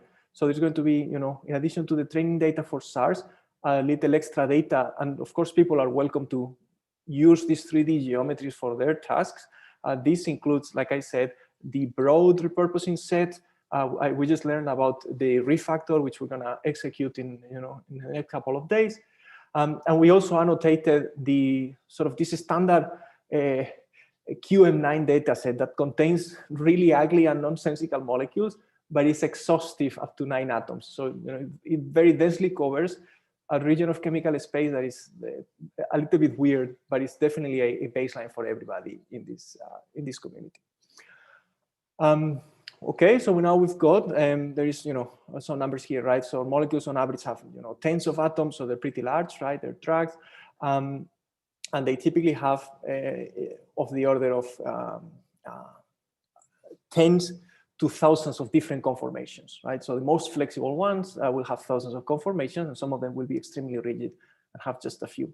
And we also know, which, you know, could help folks like Jian to drive their models, the energy of each configuration, right? We know the energy of the conformations, and that's the relative probabilities, which, you know, one could use the flow model to not just speed out structures, but to speed them out in proportion to the relative energy, such that it follows, you know, the Maxwell-Boltzmann distribution, like Monte Carlo would. In terms of our property prediction task, so what are we going to do? How do we ask the question of what 3D does in this context? Where we're going to start with a graph, and we're also going to start with all the conformers that we found for it. And then we're going to do what, you know, the community has agreed is a very strong baseline, which is use the ChemProp architecture and approach. So we're going to use the ChemProp repo, right, and predict a embedding. Now, alongside this one copy of the graph, we have n copy of the conformers. So we're going to pass for each conformer, we're going to annotate the bonds that ChemProp uses with extra features. And we're also going to make these distance bonds, let's call them, reach out a little bit farther. And this relates to some of the questions we had earlier before. So instead of having, you know, every atom sees every other atom up to distance 5, right? And these edges are annotated on with a projection of the distance onto a Gaussian basis, like they do in SCHNET. This comes from Schutte, the first author. So it's a pun on the first author's name. This is a very, very effective 3D learning architecture that has been, you know, for the physical simulation communities, is definitely the state of the art. It is invariant to rotation because it uses the distance, the pairwise distance between atoms. So it's invariant to rotation, which is vital for energy conservation, right? The energy of your system shouldn't care about the rotation. Some modern architectures are now equivariant and do a little bit better, but the memory costs scale. So we settled for SCHNET to add, like I said, these extra edge features on top of the ChemProp features. Now we do message passing, right? The bonds that are far away only exchange where they're mid-away, right? They're not covalently connected, but nearby exchange just SCHNET messages, and the bonds that are covalently connected exchange ChemProp and SCHNET messages. And this gives us one embedding for one conformer. And now we do this for up to, you know, if a molecule has more than 100, we only put 100. That's already a lot of memory. And if a molecule has less than 100, we use however many has. We add another vector, which is just a projected version of the probability, right? So we make the neural network aware of the relative probability of encountering this conformer. So, you know, this is information that will be there and it might be used. Again, we mix these two in a learnable fashion. We end up with one final fingerprint or embedding for every conformer. And then we pull all the conformers together with one attention head. So we also added attention so that every conformer can attend on the other conformers and make a final fingerprint. So this is a, you know, much bigger model than ChemProp. It has a lot more inputs, and it requires a lot more memory. And now we set out to see sort of how it does for these tasks. And to remind you, right, this was an experimental screening of molecules that bind a protein, a purified version of a protein. So this is a very 3D task, right? And this is more 3D, right? Because the action that is happening is binding. It's not biological activity in a broad sense, but it's a very, you know, intermediate assay of just protein molecule interaction. So this should be a good metric of the strength of 3D. So we trained on this about 300,000, right? 60-20-20 splits.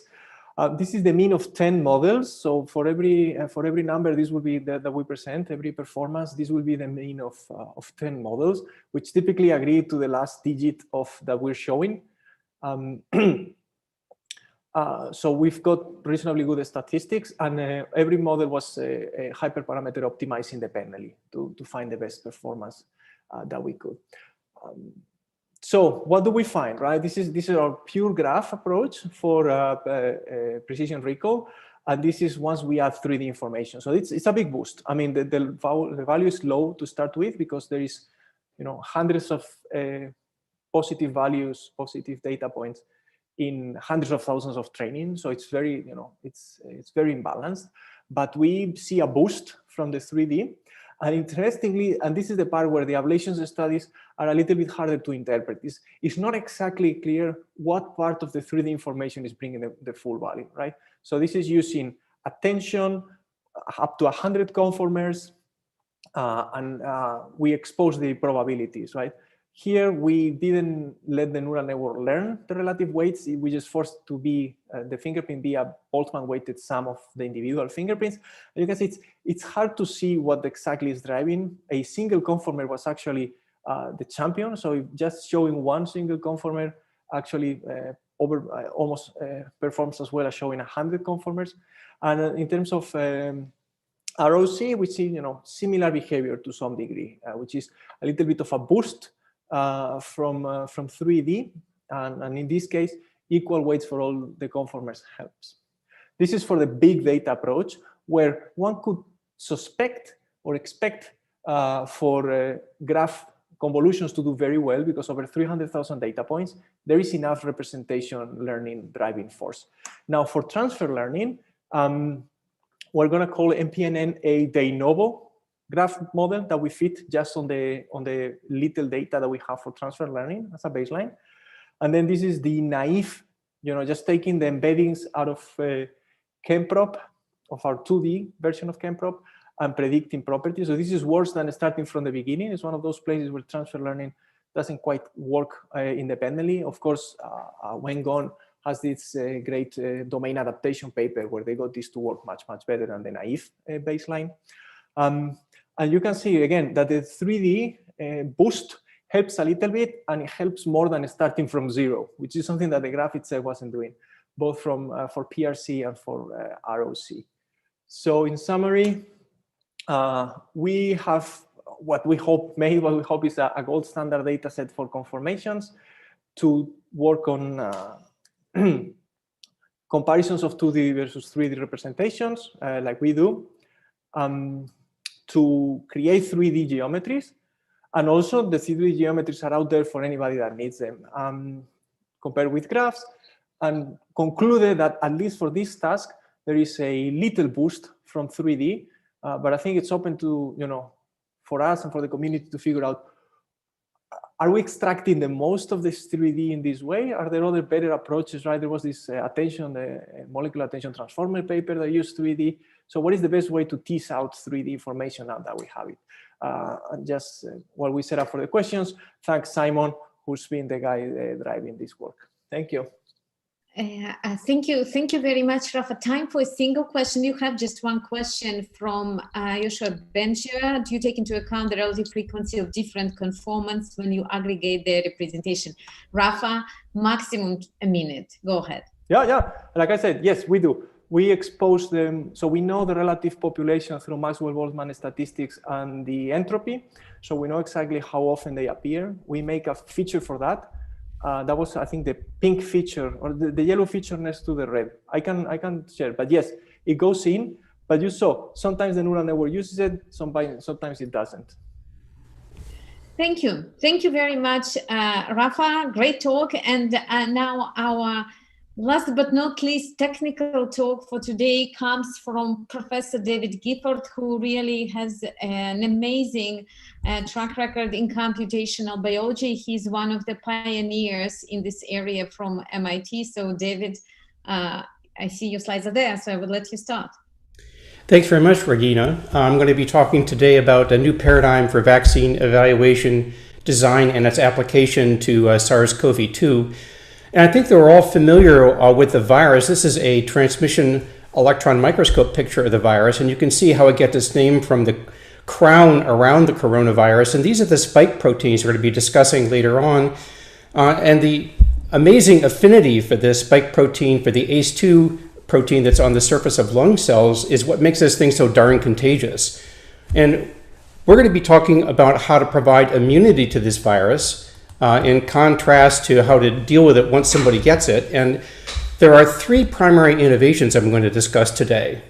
We have a new way to actually model peptide HLA immunogenicity based upon data from convalescent COVID-19 patients. We then apply that model to evaluating vaccine coverage based upon HLA haplotypes in the population, so we can estimate the population coverage of a vaccine and who is not being covered.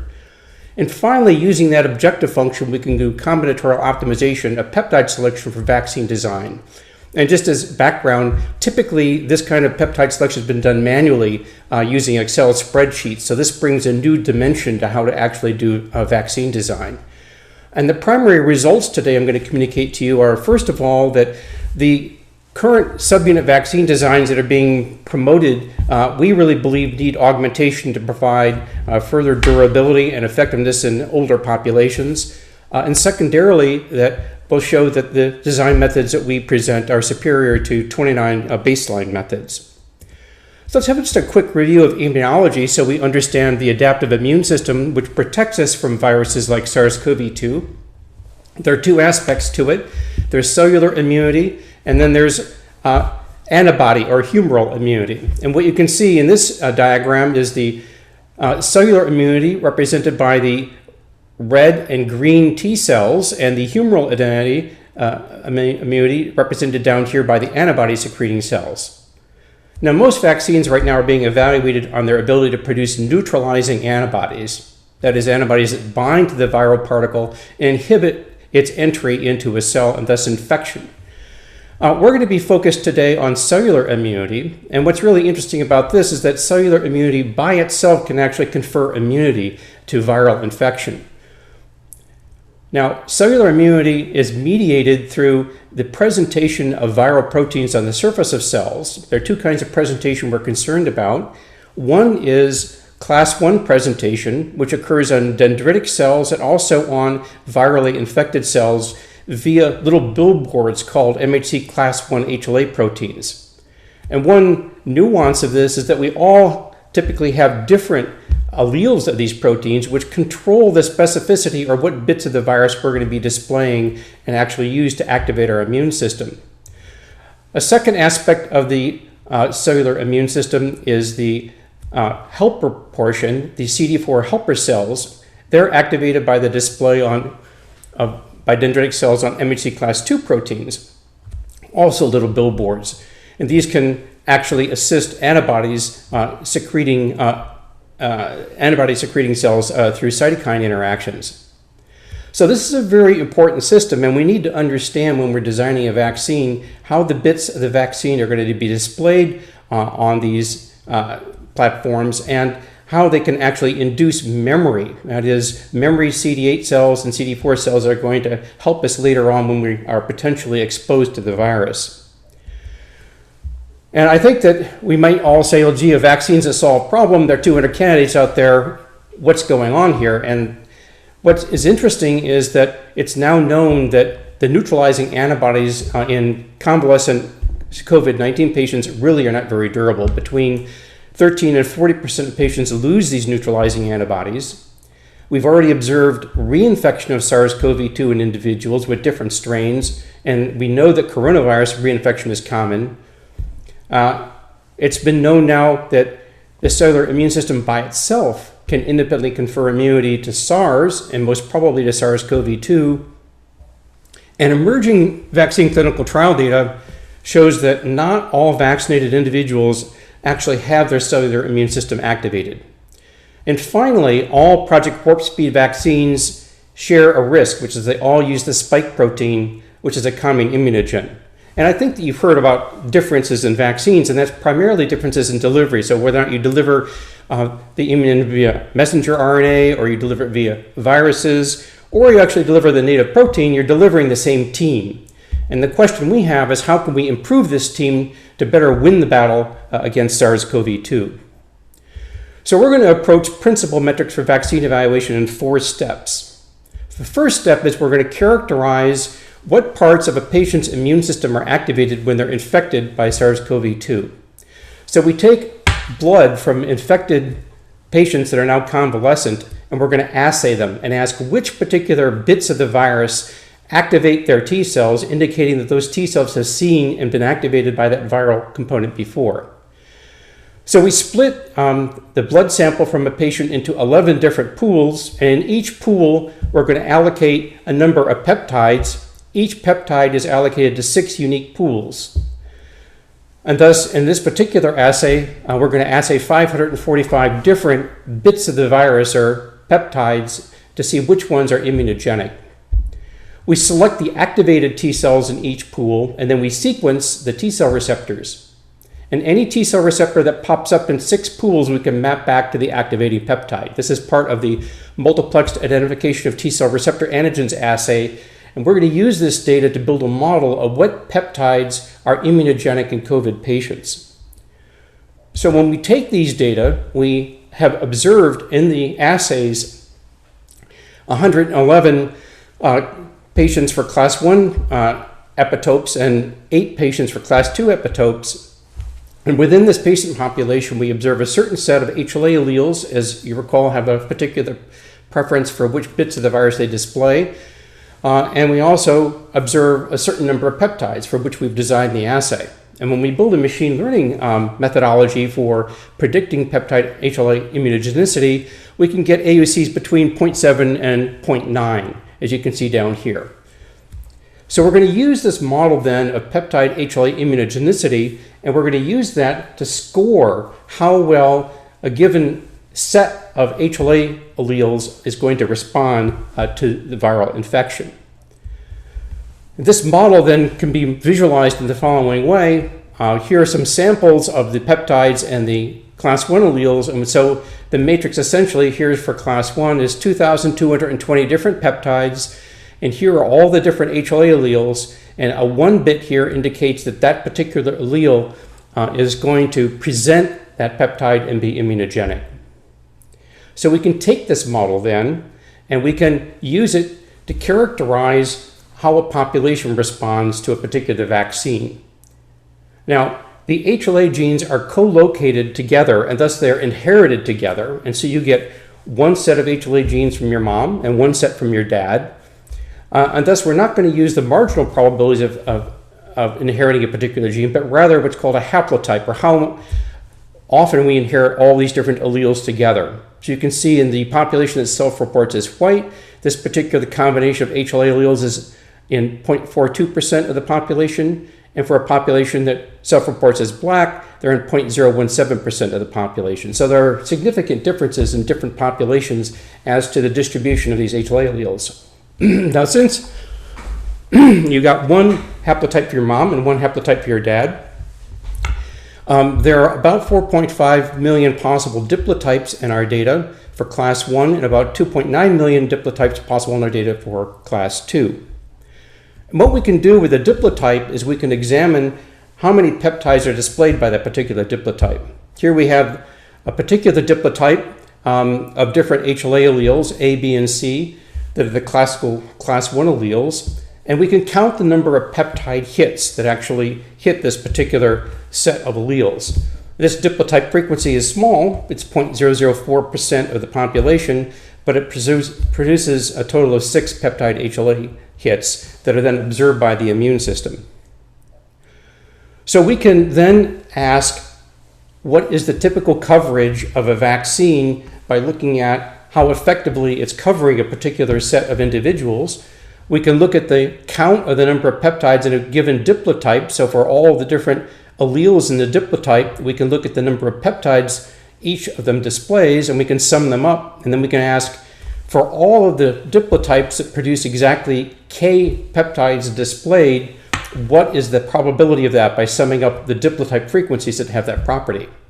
And then when we wish to actually ask for a given number of alleles hits or greater, we can sum from n equal to k upwards. So that provides us with a principled metric for how well the cellular immune system is observing a particular vaccine. And so by point of reference, we estimate that a SARS-CoV-2 infection will produce on average 338 class 1 hits in your immune system and 3,707 class 2 hits. So the footprint then of a vaccine needs to be sufficient to be able to activate your immune system. And here are 29 different peptide vaccines that we analyzed as baselines. We can look here at this second panel, which asks for the population coverage. Here's 100% coverage and here's no coverage. And this is the number of peptides in each one of the designed vaccines we evaluated and their relative population coverage. You can see that these vaccines struggle to actually provide adequate population coverage at this particular number of peptide HLA hits. And this random is actually a random selection of peptides that we think are immunogenic, which actually does quite well here for class 2. So a question is, how can we improve this? Another question is, if we consider subunit vaccine designs that are being used in the warp speed candidates, and we count the number of hits they're producing against the immune system, what can we observe about their population coverage and what fraction of the population is not being covered by them? And so if we look, for example, at n greater than 10 hits for the spike subunit, which is used by all Operation Warp Speed vaccines, you can see that, roughly speaking, about 3.7% of the US of the population is uncovered for class 1 and about 11% for class 2. The other thing you notice is that as the subunit bits of the virus that are used in vaccines get smaller and smaller, the corresponding amount of uncovered population increases fairly dramatically. So we would like to try and fix this. We'd like to actually provide better population coverage for the spike subunit. So how can we do this? How can we do vaccine design and select an optimal set of peptides to provide good coverage at a given number of peptide HLA hits? Well, we've designed a system called OptiVax to do so, and we start with either a set of peptides that are known to be immunogenic given the MIRA data that we have, or the all viral peptides, which results in a large set of peptides for us to consider. We also filter the peptides by their mutation rate, and we've looked at 4,690 geographically sampled SARS-CoV-2 genomes to try and eliminate peptides that we think are going to undergo drift. The hypothesis is that things that actually have very low or zero mutation rates actually are functional and are not going to drift very much. We then can take all of our candidate peptides and feed them into a combinatorial optimization algorithm and come up with class 1 and class 2 vaccines to activate those respective parts of the immune system, or we can use a joint approach to come up with a single set of peptides that will do both tasks. So how do we do this combinatorial optimization? Well, what's interesting is that this optimization problem is not submodular. What that means is that a vaccine of size 10 is not necessarily a subset of a vaccine of size 11. Every time you add a peptide, you have to recompute the entire vaccine. So a very naive approach is to consider, say, all of the immunogenic peptides in SARS-CoV-2, and if you want to take 20 of them, you have to consider all possible sets of 20, which is 2,222 is 20, and for each one you need to evaluate it against all the possible diplotypes, and so you get a runtime that's order of 10 to the 55th, which is clearly not feasible. So we've come up with a new articulation of what we call a maximum n times coverage problem, and we have a beam search approach to this that gets it down to order 10 to the 12th, and thus when we do a typical vaccine design, it takes about 224 CPU hours to actually compute a single vaccine. So how well does this work? Well, recall previously we had these 29 baseline peptide vaccines that have been published for SARS-CoV-2, and for a given number of peptides budget for a vaccine, we can ask our OptiVax system to compute a vaccine design and then evaluate it. And what you see is that the blue line here is the frontier of our design, and essentially combinatorial optimization always wins. That basically you can always make a much better vaccine than has been designed before. The other thing that we have done is that we've started with a given subunit like spike, and then we've asked, what can we add to that vaccine to actually make it better? And we add two different kinds of peptides. We can consider all possible peptides from the virus, or we can consider only peptides that are proven to be immunogenic and thus are more or less guaranteed to have a response in an individual. The dotted line here shows the peptides that are guaranteed to be immunogenic, and what you can see is that by adding just a few peptides to the spike protein, we can actually greatly improve the population coverage of that particular vaccine. And furthermore, we can improve the expected number of hits, which we think is going to be better to provide a bigger footprint on the immune system to provide a potentially more durable vaccine and a more effective vaccine, especially in older individuals. So, experimental validation plans, we're working with a number of investigators here at Harvard and MIT to actually test variants of these vaccines. We're also using our model of how well viral peptides are displayed on different HLA backgrounds to use this to evaluate risks of patients based upon their HLA types. So I'd like to thank the people in my group that did this work, Guy Liu, Brandon Carter, and Sid Jane, and our collaborators, Trenton Bricklin, and our collaborators from the NIH, Mary Carrington and Matthias Viard. One aspect of this work has already been published. There are two other aspects that are under final stages of peer review right now. And I'd just like to remind you that this is the first time that really a machine learning model of peptide HLA immunogenicity has been employed to actually evaluate vaccines in a comprehensive way given HLA haplotypes. And furthermore, we've used that objective function in a combinatorial optimization to do vaccine design to produce what we view are very good candidates. Our results are that we really believe that subunit vaccine designs should be augmented. We're quite concerned that the current spike vaccines are not going to be durable or effective in older individuals given the preliminary results from clinical trials. And we also have observed that these combinatorial methods are superior to all baseline peptide vaccine methods. Thank you very much. Appreciate the opportunity to present our work. Thank you. Thank you very much, Dave. This is really very interesting talk, and we will have during the panel actually a number of people from the pharmaceutical industry who will talk about their efforts in vaccine development, and I hope that both Janssen and Moderna would have some direct comments on your talk. Do we have a brief question for David? So people are still typing. This will be our very last question. I'm trying to see. So far, I think I don't see the questions, but thank you very, very much, David. Really appreciate it. And good luck with your experiments. Thank you. Okay, thank you. Thank you. Okay, so we are, I think, 20 minutes late due to me being unable to keep the schedule. So sorry for that. And with that, I would like to introduce Professor Phil Sharp, who will start the panel. Phil, are you there?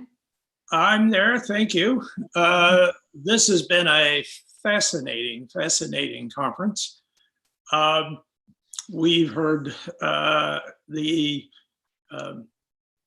cutting edge of how to use machine learning to identify combinations of drugs that could inhibit COVID, how to integrate that search into cellular gene expression, other data that is available, including the complexity of sequence and our drug structure and its impact on the cell. And we've heard many excellent talks, including how to design, in the last talk, antigens into peptides to vaccinate against COVID. So in a short time, actually, if you think about it, the COVID problem appeared in February, maybe early January. And in that interim time, there has just been an enormous progress with machine learning and prediction. And now we're at a stage where this is going to be tested in various validation models. And it is also setting a precedent for what the future of the field of pharmacology is going to be like. And that's what this panel will talk about. We have outstanding members of the panel. And what I will do is to basically call on them to introduce themselves. And then we'll have a discussion with some questions to each of them. And then we'll have a discussion among ourselves, and participants could also suggest questions on the Q&A part of the Zoom. So let's start with Ann Fisher, who is associated with DARPA. Ann, would you introduce yourself? We can't hear you. Program manager. Oh. Hi. We couldn't hear you at the beginning, Anne. Maybe you can start over. We still cannot hear you. I can hear you now. Go ahead. Okay. No, I can't hear you.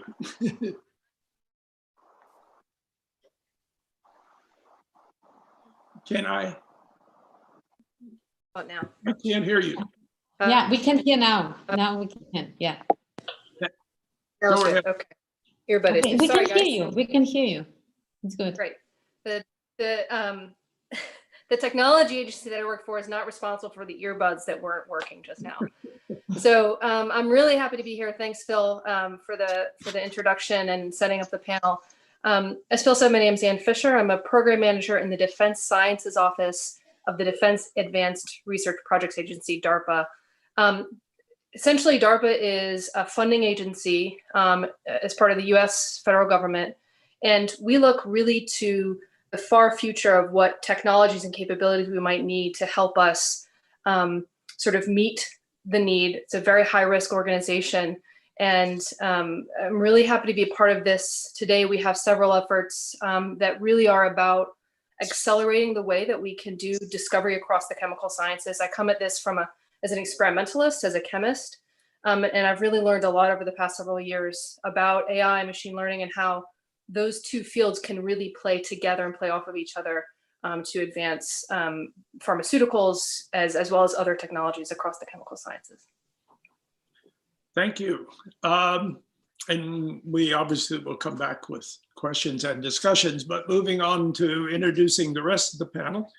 Nobar Afei, can you introduce yourself? For some reason, we cannot find him, so we're trying to find Nobar. So while Ignacio does the finding, Joe, maybe Najat can introduce yourself. So let's go on into Najat Khan, who is with J&J. Nice to see you. Nice to see you again, Phil, and thank you, Regina. By the way, the last talk was great, so looking forward to more discussions on that. So introduction, so I am the Chief Data Science Officer for Janssen R&D. So Janssen is the pharma arm of J&J.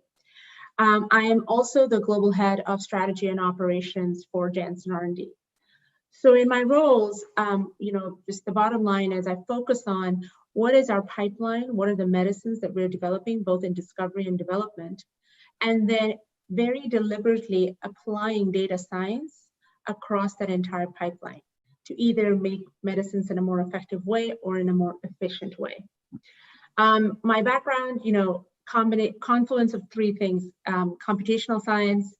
I did my PhD in organic chemistry, so lots of time spent in the lab, and I loved it, especially focused more in the oncolytic therapeutic space, and then a lot of time, over 10 years or so in the industry, just understanding both R&D, commercial, really around how do you drive decision-making from a asset medicine perspective, access to patients, development, building on those capabilities, both the computational and the science and medicine. And I think, Phil, maybe one thing just in tied to this panel, my team, my data science team, has been working really closely along with our clinical group and then also our operations group on how do we use AI machine learning to deploy and accelerate the discovery and development of our vaccine programs. So happy to speak to that as well later. Thank you. And the next fourth member, if Nobar is on, is Regina, who's been with us since the beginning of the conference. And Regina, I'm not sure you need to introduce yourself. Exactly, I don't, totally not. I will let Nobar introduce himself. Is Nobar on the? Yeah. I'm on. Phil, I'm on. I could hear you guys. I've been watching for the last hour with great interest, but apparently on the webinar link and not on this link. So I've been upgraded. Thank you. My name is Nobar Afei. I am CEO of Flagship Pioneering and also co-founder and chairman of Moderna. Flagship, for those of you who have not heard about us, is an enterprise that is engaged in making pioneering innovations and creating companies that can advance the products that come from these innovations. These are all life science-based platforms, primarily going after health and sustainability. And we have a number of projects that involve applications of machine learning and AI in the pharmaceutical kind of value chain in general, and in particular with respect to COVID as well. Thank you. Let's start with a few questions. Anne, we're immersed in vast amounts of data related to COVID, and predictions of the future are obviously very important to us because speed in dealing with this pandemic is everything because of its impact on the economy.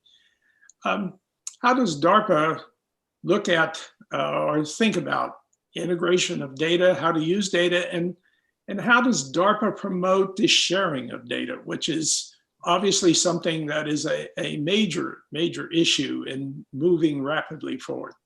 Yeah, absolutely. So I think I'd start by saying, you know, I think drowning in data sort of depends on your perspective. I think Regina might argue the point that we don't have enough data. And what again, coming at this from the sort of experimental perspective, what I'm trying to do is think about how we can develop or exploit the right data for the question that we're asking.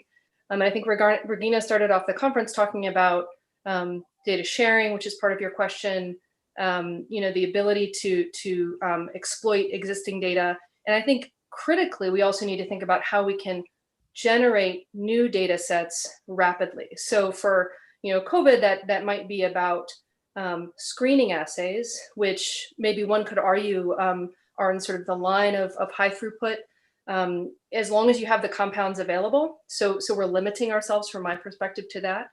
Right now, if you want to talk about developing new compounds, obviously you have to think about regulatory aspects. But what we're trying to do is really think about this from the framework of what tools and technologies do we want, you know, in sort of a future of being able to address the question of closed loop design of molecules to address certain questions or to have certain properties.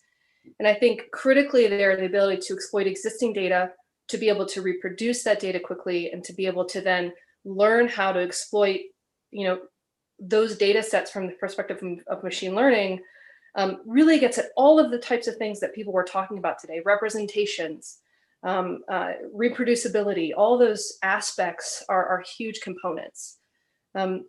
So I think we not only need to be thinking about today in the pandemic and how we use the tools that we have today to address therapeutic development, both antivirals and antibiotics, but also what do we want to be building for the future when this happens again, right? And that's really where we are sort of thinking through how we can build those capabilities today. Now, a brief comment about data sharing. The programs that I run are all open source. So all the data sets are public as they should be. All of the tools and technologies that we're developing, code, experimental systems, published on GitHub. And that's really where, you know, this is government-funded work for the benefit of society. From my perspective, we should be sharing as much as possible. Wonderful. I'm going to ask you a question, or just make a comment, and if you have comments or questions about it. You know, many years ago, there was other coronavirus, you know, infections, MERS, SARS-1, and others. A lot of data has been collected over time. Those viruses will be similar to COVID-19. But again, even with those data in the books in many places, it was very difficult to access that data and then to be able to take that historical data. Does DARPA look back and in any way can DARPA promote the sharing of that type of data?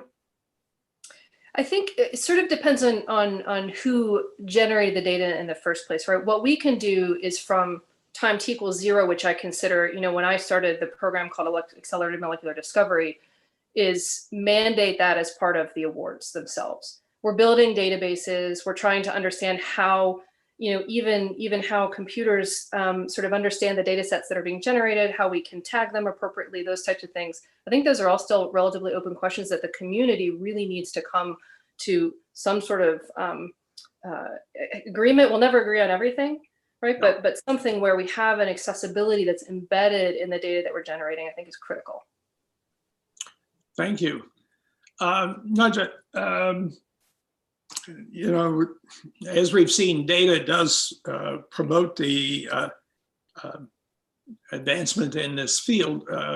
How is Janssen using data to, accelerate drug development or vaccines? Or, what's the nature of your effort? How do you visualize it?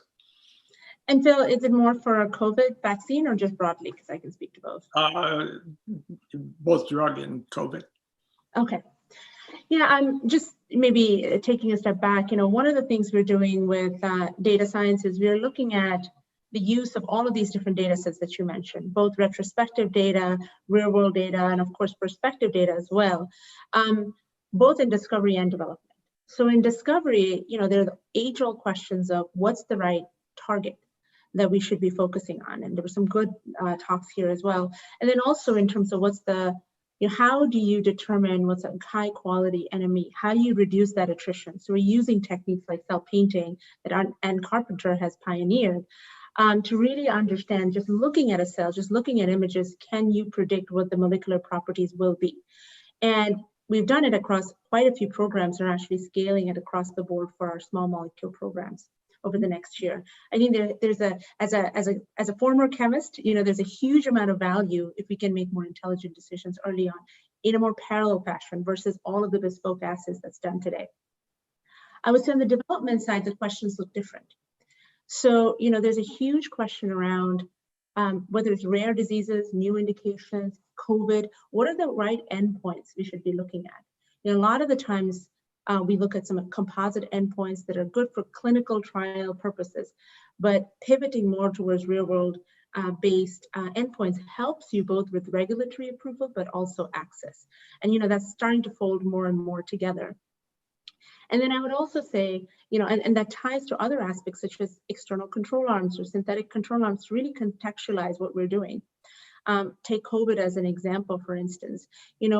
With all of these vaccine trials and all of these therapeutic programs ongoing, wouldn't it be useful to actually think about, can you mine the real world database to actually think about controlled placebo arms instead of running one for each? We are not there yet, and it ties to a question you asked, Anne, which is what I would love to see is a more linked, interlinked database in the US so you can actually use that. Today, the standards are different, it's fragmented, very hard to do, very challenging. And with COVID on top of that, Phil, the standard of care has changed so much, right? Every month, so how do you even do that? It's not contemporaneous. And then the last thing I'll say in the development space is around operations. Running of a trial, recruiting patients, finding patients, we use a lot of real world data, especially near time, to actually be able to say, where are the eligible patients located? Be identified, of course, and then be much more targeted in the HCPs we go to. We're already doing this, and the one thing that I really like about it, other than being faster and more targeted, is we see much more diverse patient pools, because there are a lot of them are in community clinics that we usually don't go to.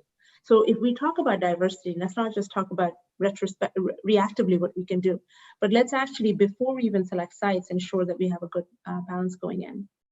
And I would say on the operations side, as an example for COVID, we've done a ton, my team has done a lot of work actually with Dr. Dimitri Bertemas from MIT to be able to predict where these hotspots are going to be. Because one thing with any of the vaccine programs is you want to be in areas of high transmission. It helps you with the event rates, faster trials, etc. And we build a really complex, I would say, machine learning model that predicted about 3.5 months ago that we needed to be in certain areas in the Midwest or LATAM or even Europe. And that uses You know, a lot of the data that you'll see in Johns Hopkins, right? The infections and the numbers there, but also other things like mobility data, social compliance, disease severity and how that's evolving. So I just think combining all of the qualitative and quantitative factors and diversity elements, social economic status, really, and we had very high accuracy with these models, over 85%. So that's really helped us hone in on where we go for our hotspots as well. So I think across the board, there's many areas we're using data science, both data discovery and development. Thank you. I'm going to come back later to talk about combinations of drugs, because I think combinations actually present for a pharmaceutical approach de novo major challenges. I think it's a topic worth discussing given the conference. Noubar, how is Moderna incorporated machine learning? How do you think about using AI in production of a vaccine? We heard a very interesting talk at the end about T antigen immunity, T cellular immunity, and peptides and MHC. Speak a little bit about your thoughts about vaccine development. Sure, Phil. And maybe what I'll do is I'll answer it initially centered around Moderna, but maybe I'll just zoom out a little bit because there's plenty of other places where within our ecosystem where these kinds of tools are being heavily deployed. I think within the context of Moderna, as was discussed by Professor Gifford, Moderna used the spike protein as the preferred immunogen and used an mRNA construct and worked rather on the rapid deployment of that as a drug, as a vaccine in this case, but the formulation, etc., as opposed to trying to figure out which subsets of peptides could be used and augmented. The thinking being that if we could get a vaccine demonstrated to work, we could always do additional versions of it, which we will in the fullness of time. I will say that Moderna heavily uses data because its platform, the RNA platform, is innately a data platform, and we're basically putting code into a subject and expecting the protein, the corresponding protein, to then run the program. And so one of the things that I'll say proximal to the work we've done in the COVID vaccine and the predecessor to it was our cancer vaccine work, where we have an active a trial with individualized tumor sequence derived multiplicity of antigens, in some cases 30, 40 different antigens that are heavily derived from data and algorithms to select the peptides, and then turned around and reintroduced to that patient within a couple of weeks. It is actually that process that we already had running and in clinical trials that allowed Moderna to very rapidly turn around and make yet another antigen, in this case a spike protein. But the data infrastructure and the antigen selection that we do in cancer vaccines is a very advanced capability, and as David said, might well make sense to apply that not just to cancer, but now back to viral antigens. But just to zoom out a bit, I'll also mention that simultaneously in a different project that's called Generate Biomedicine, we've deployed machine learning approaches through which we've been able to, over the last year and a half, develop the capability to computationally specify antibodies for completely de novo antigens. And within weeks of having the sequence, had generated hundreds of antibodies, which after one cycle allows us to do purely computational learned affinity maturation, and showed that we could actually make quite specific, sometimes general in terms of binding multiple spike protein variants, but sometimes very specific ones. And so I think the future of antibody design and specification will and is being heavily advanced by data around initial sets that then lead to optimization. A couple of other things I'll mention. We're using heavily the same kind of data approach, but now for cells with single cell RNA sequencing, particularly to be able to track cell behavior changes in the context of disease, including viral infections. Cells respond in a particular way. They go through a trajectory, and understanding that actually reveals a set of targets that would otherwise not be seen through traditional target validation methods. And then finally, along the lines of what Professor Gifford mentioned, we have another project called Repertoire Immune Medicines that is literally for not just COVID, although we started working on that right away as well, but for multiple viral infections, actually doing full-on sequencing of every possible peptide with the TCRs to create synapse maps, basically, from which you can then look at what is prevalent in the population of immune responders. And so we did a lot of work on that with CMV and now have been training it to. So there's a lot of different approaches. Of course, when the shutdowns happened, everybody basically decided to use their wares, just like at MIT labs that I'm very familiar with, on COVID. And it's been a really interesting time because there's an unprecedented amount of data and publicly available data that's been spewing out in the last 6 months. And I'd hate to see that kind of be that genie put back in the bottle so that we can only imagine what that world used to look like or remember. I really hope that this will be an irreversible change. Wonderful. Do you use multiple RNAs with multiple spike protein to produce vaccines, or do you model your vaccination on one spike protein? Phil, because the priority in that case was a single vaccine that could be tested in humans as soon as possible, it was actually piggybacking off of work that had been done at the NIH and then also in partnership with Moderna for a year earlier in MERS that was getting ready to go into clinical trials. And that knowledge about the spike protein and the mutations that you need to make to be able to make an immunogenic version presented, that was the thing that we decided to lock in on. We have made many other constructs, of course, from a research standpoint to see if there's variations in animals. And so we have a lot of know-how that's been developed there. But there, and also oddly enough, I mentioned in the cancer case, there's 35 antigens that are in a single construct that are all translating different peptides. So you can, it's pretty flexible. Good. Regina, what did you take away from this conference?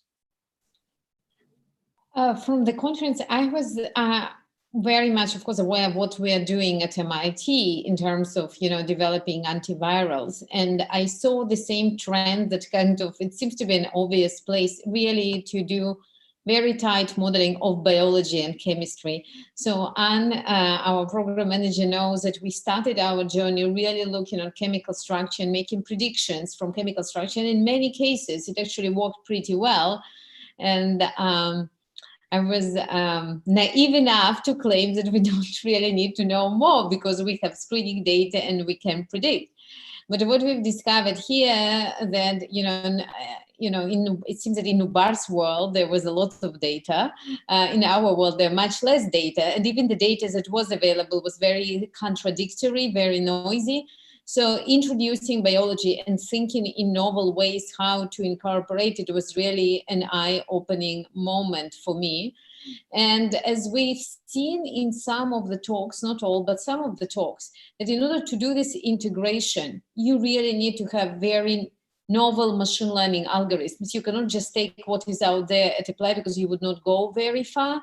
So on the exciting part, we have a big space on the machine learning side to do the innovation. And as you said earlier, you've noticed in our work in the group by people in Miller Group and others, that a combination became really an important topic, which was unaddressed until now.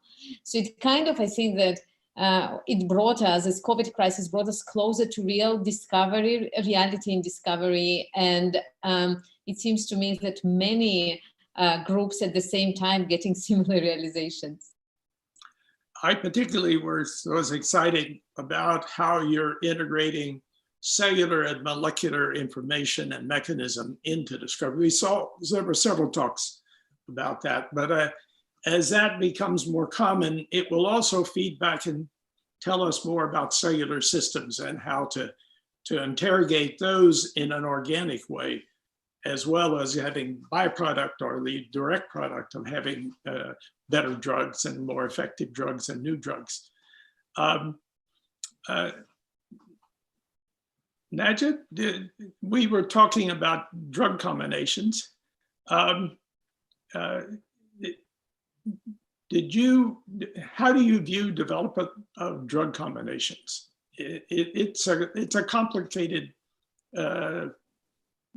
course of clinical development and other developments. Can you speak to that? Yeah, no, I can definitely speak to that. I mean, just in terms of drug combinations, it looks different in different areas and indications as well. So for instance, of course, we're looking at it in immunology. So a lot of the IBD diseases, I mean, there's a lot of therapies out there, but there's a lot of relapse on those therapies. So how do we think about the right drug combination? For me, it starts around being able to identify the right subpopulation that would actually respond. And now it's like, take Crohn's as an example. That's an area we're actively looking at. The holy grail there would be to really understand how to stratify those patient subgroups. And while it's easy to say, one of the challenges, Phil, is just having data and how the data has been collected. Do you have all the right parameters that you need? Now, in one way, we have a lot of internal data from prior trials that have been run, assays that have been done, biomarker studies, etc. There's also a lot of real world data, but back to Regina's point, it can be noisy sometimes, because the missingness of data, the fact that it's not integrated across different health systems, the fact that there are gaps, right? And also the adherence can be variable is challenging. But what we are doing, it is an area that we're actively working in. So we have new MOAs such as the NKG2D4500. It's a new mechanism of action for Crohn's disease. And we're looking at, okay, what are the right combination therapies there that would actually target the right subpopulation? But the question starts with the right subpopulation. And that's where data science comes in, because you use a lot of the clinical trial data, prior clinical trial data, and real world data, and biobank data wherever we have it, to be able to identify those and stratify those pools. Now, if I think about oncology, it's a very different place in terms of how do we think about combinations, right? And I wouldn't say it's easier at all. None of this is easy, but some of the endpoints that we're looking at, again, to be able to do that subpopulation that I was mentioning, is a little bit different. The endpoints are a bit harder, hard endpoints versus soft composite endpoints. So you can actually look at both your clinical trial data and real world data to be able to parse that out. So I think, Phil, for me, of course it's necessary, but it has to be, we first have to have a hypothesis or a thesis in terms of which populations it could impact more, versus what's been done sometimes is let's just combine different drugs and see what the effect size is. And especially in large trials like in immunology, like in IBD and others, I don't think it has been as productive. Maybe to show some gain, but from an access perspective, there's significant challenges. So that's how we're thinking about it, and we're applying a lot of data science, machine learning capabilities to do that. Wonderful. I don't want to dominate the panel talking to each other, so please feel free to inject yourself with a question to someone else or a comment to someone else. But I will move on to Anne if I can. Phil, can I ask a question? Sure, Najat and Nubar, as a homeschooling mom, so when are we going to have a vaccine available? I'll let Nubar go first. Yeah, well, I think what we've publicly said is that we expect by the latter part of November to be able to have sufficient safety data based on what the FDA has indicated, which is 2 months of data on half of the population in the trial having received 2 doses, and the possibility of an early read on efficacy if in fact the vaccine is efficacious enough to show statistical significance at an early read. If that doesn't happen, then that should happen at the 150 event level soon thereafter. And so we're talking about kind of probably a few weeks of difference. Now thereafter, there's a lot of kind of confusion and uncertainty about what happens if there is efficacy and safety demonstrated, You're all hearing, because on every television channel and even the sports channels are speculating about vaccines and the like, that at some point the FDA and other regulators will have to decide if they want to make vaccines available through emergency use authorization, and in which case to whom. And then eventually that should lead to BLA filings. And that eventually, I think, is the general notion has been in the late Q1, Q2 timeframe, just based on how long it takes for the trials to complete and the data to be aggregated. And then I think there's a question of supply. And I think public statements have been made by several of the manufacturers that, while they expect some amount of supply before the end of this year, which is kind of in the tens of millions of doses, if it's even allowed, that it'll be kind of towards the second quarter of next year when supply should ramp up. Hopefully multiple vaccines will get approved so that we have the supply of multiple. There's a general misunderstanding that no matter how many times we say, people tune out on, which is that I don't think any of the vaccine testers are racing against each other, because we all recognize that the sum total of all of the supply we can make is far less than what the world will need over the next 12, 18 months. Necessarily, once all that supply is online, it's going to be too much supply if everything gets approved, but we'd rather take that risk than the other risk. So I think everybody hopes that multiple vaccines make it. And then, as was mentioned earlier, and again, Professor Giffords commented on this, we'll start looking at what, whether vaccines are working differently. They're working differently on different aged people. And I think that will also dictate distribution considerations and uptake considerations. But that's kind of the general thinking. Of course, there's a chorus of people, some of them CEOs of large pharma companies, who have stated unequivocally that any vaccine that takes less than 3 or 5 years to develop is inherently unsafe. We don't believe that. I think everybody's doing everything they can to follow the rigor of science. But nevertheless, there's going to continue to be a lot of the uptake rate, Regina, I cannot tell. I think it could be a very, very flat kind of uptake rate as people gain confidence, or it could be different. So I hope that's useful. Thank you. Yeah, I'll agree with Noubar. I mean, I think the bottom line, Regina, for you is probably going to be, I'm thinking more like the June, July timeframe, right? Regardless of what works versus not, the distribution and who do we, vaccinate first, all the points that Noubar mentioned is right. I completely want to underscore what Noubar said, which is having multiple options in this case is a good thing. And the fact that we have had, across different companies, some pauses is a reflection of the fact that nobody's compromising safety, right? So I just hope that that's something that will become more and more well understood over the next few months. But yes, probably next summer. I think the winter, you'll be homeschooling your son. Thank you. And Phil, since you encouraged us to comment among each other, I think the other thing probably worth to keep in mind, again, I found the prior presentation very intriguing and provocative, but I think what it speaks to, and what all of us realize, is that we really don't know how the immune system will respond to this and other such viruses. It's a shame that vaccine research has been so underfunded, and vaccine development has been thought to be kind of a long process. Therefore, nobody really wants to engage in it. But I think there are as many questions about the significance, let me just tell you, on significance of T-cell response in infectious disease virus among the experts in the field, as there are questions about the absence of T-cell response in vaccine developers. I can tell you many vaccine developers have a ton of data about the relative importance of these. We just don't know. And of course, the fact that we don't know to scientists should raise questions, but to politicians raises concerns. It's the same phenomenon, but different words. And when it's concerns, everybody go, I don't know how long it's going to last. I don't know if the antibody's going to stick around. I don't know. And I think that kind of non-scientific approach is going to give way over time to multiple scientific experiments. And then we'll look back and say, probably during COVID is when we figured out how the various components of the immune system have to be activated to create the best possible protection. And that we're going to learn over the next multiple years, not in the next 6 to 12 months. And you're just building on something that Noubar mentioned.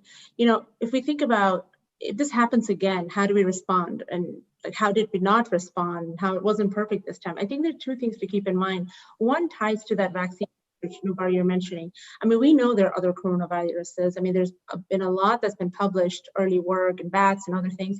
Like being able to predict what that next strain would be, what that epitope or antigen would be, I think would be of huge value to then be able to better understand, the T-cell response and therapeutics that you might need.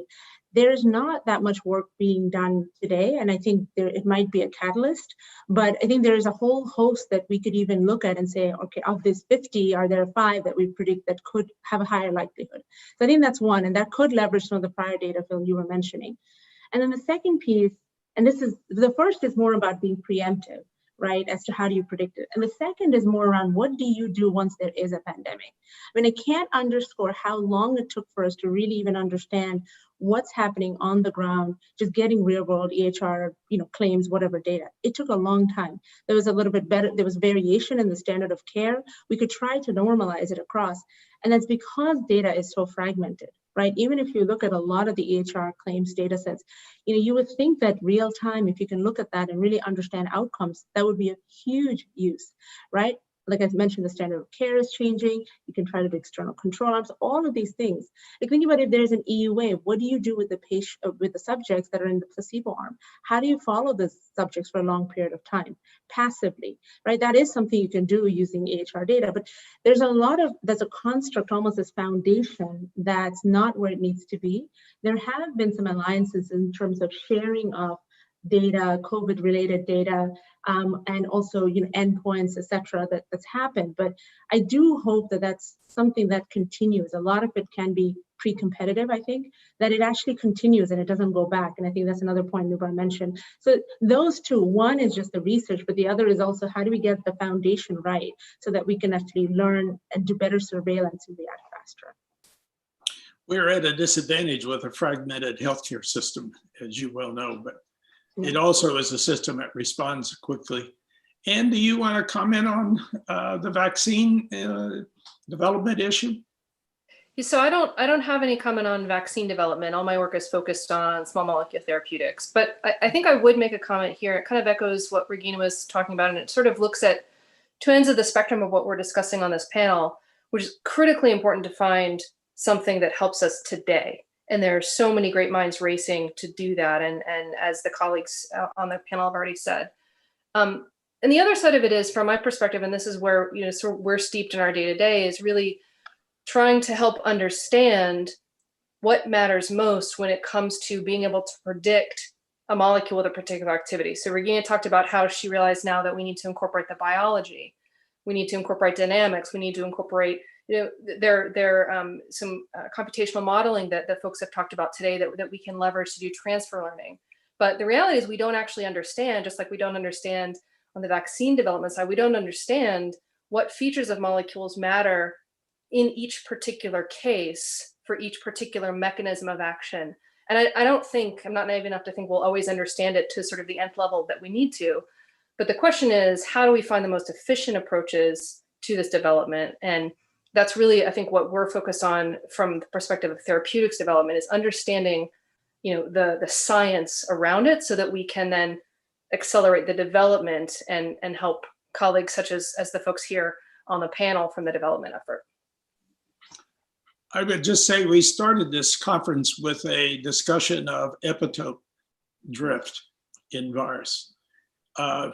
You do not want to underestimate if this virus can mutate to a new antigen spectrum on the spike, that we may see multiple generations of COVID with its lethality moving through the population. I don't have data, nor do I know of anyone that has data, but I think it's something that we need multiple approaches to continue to ensure we don't have that problem, and we're more prepared for future COVID.